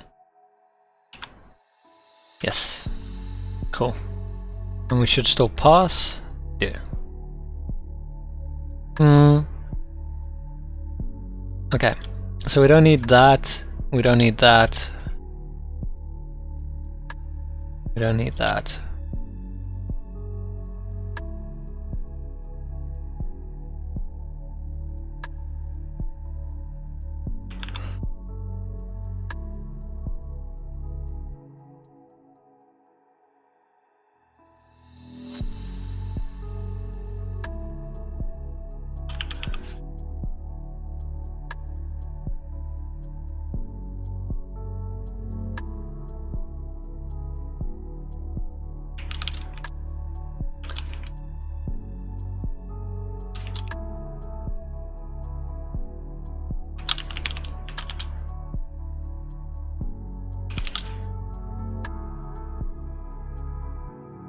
Save that to our JavaScript, and then I think that's us for now. I think there's only like a few ones left. I don't know, like 3 of them left. Let's have a look quickly. There's 4 of them left. Okay. Oh no, when we pass this one there will be 3. So we pass this and we'll move on to arguments optional.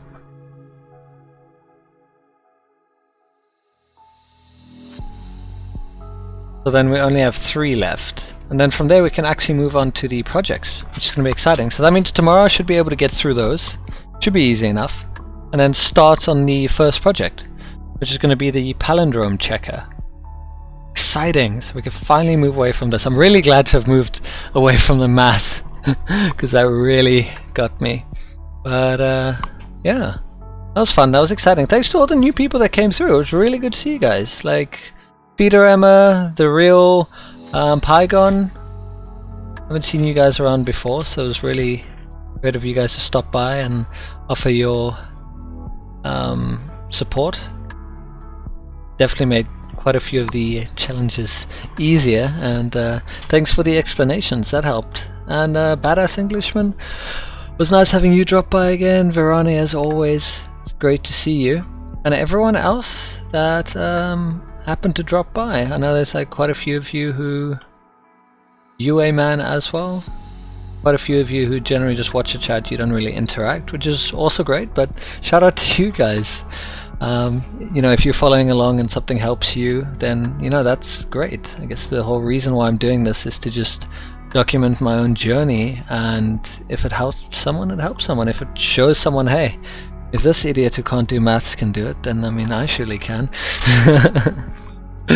But yeah, I'll be back tomorrow. We're going to finish the last of the algorithm scripting and then begin with the first project. I'm excited for that. So until then, bye for now.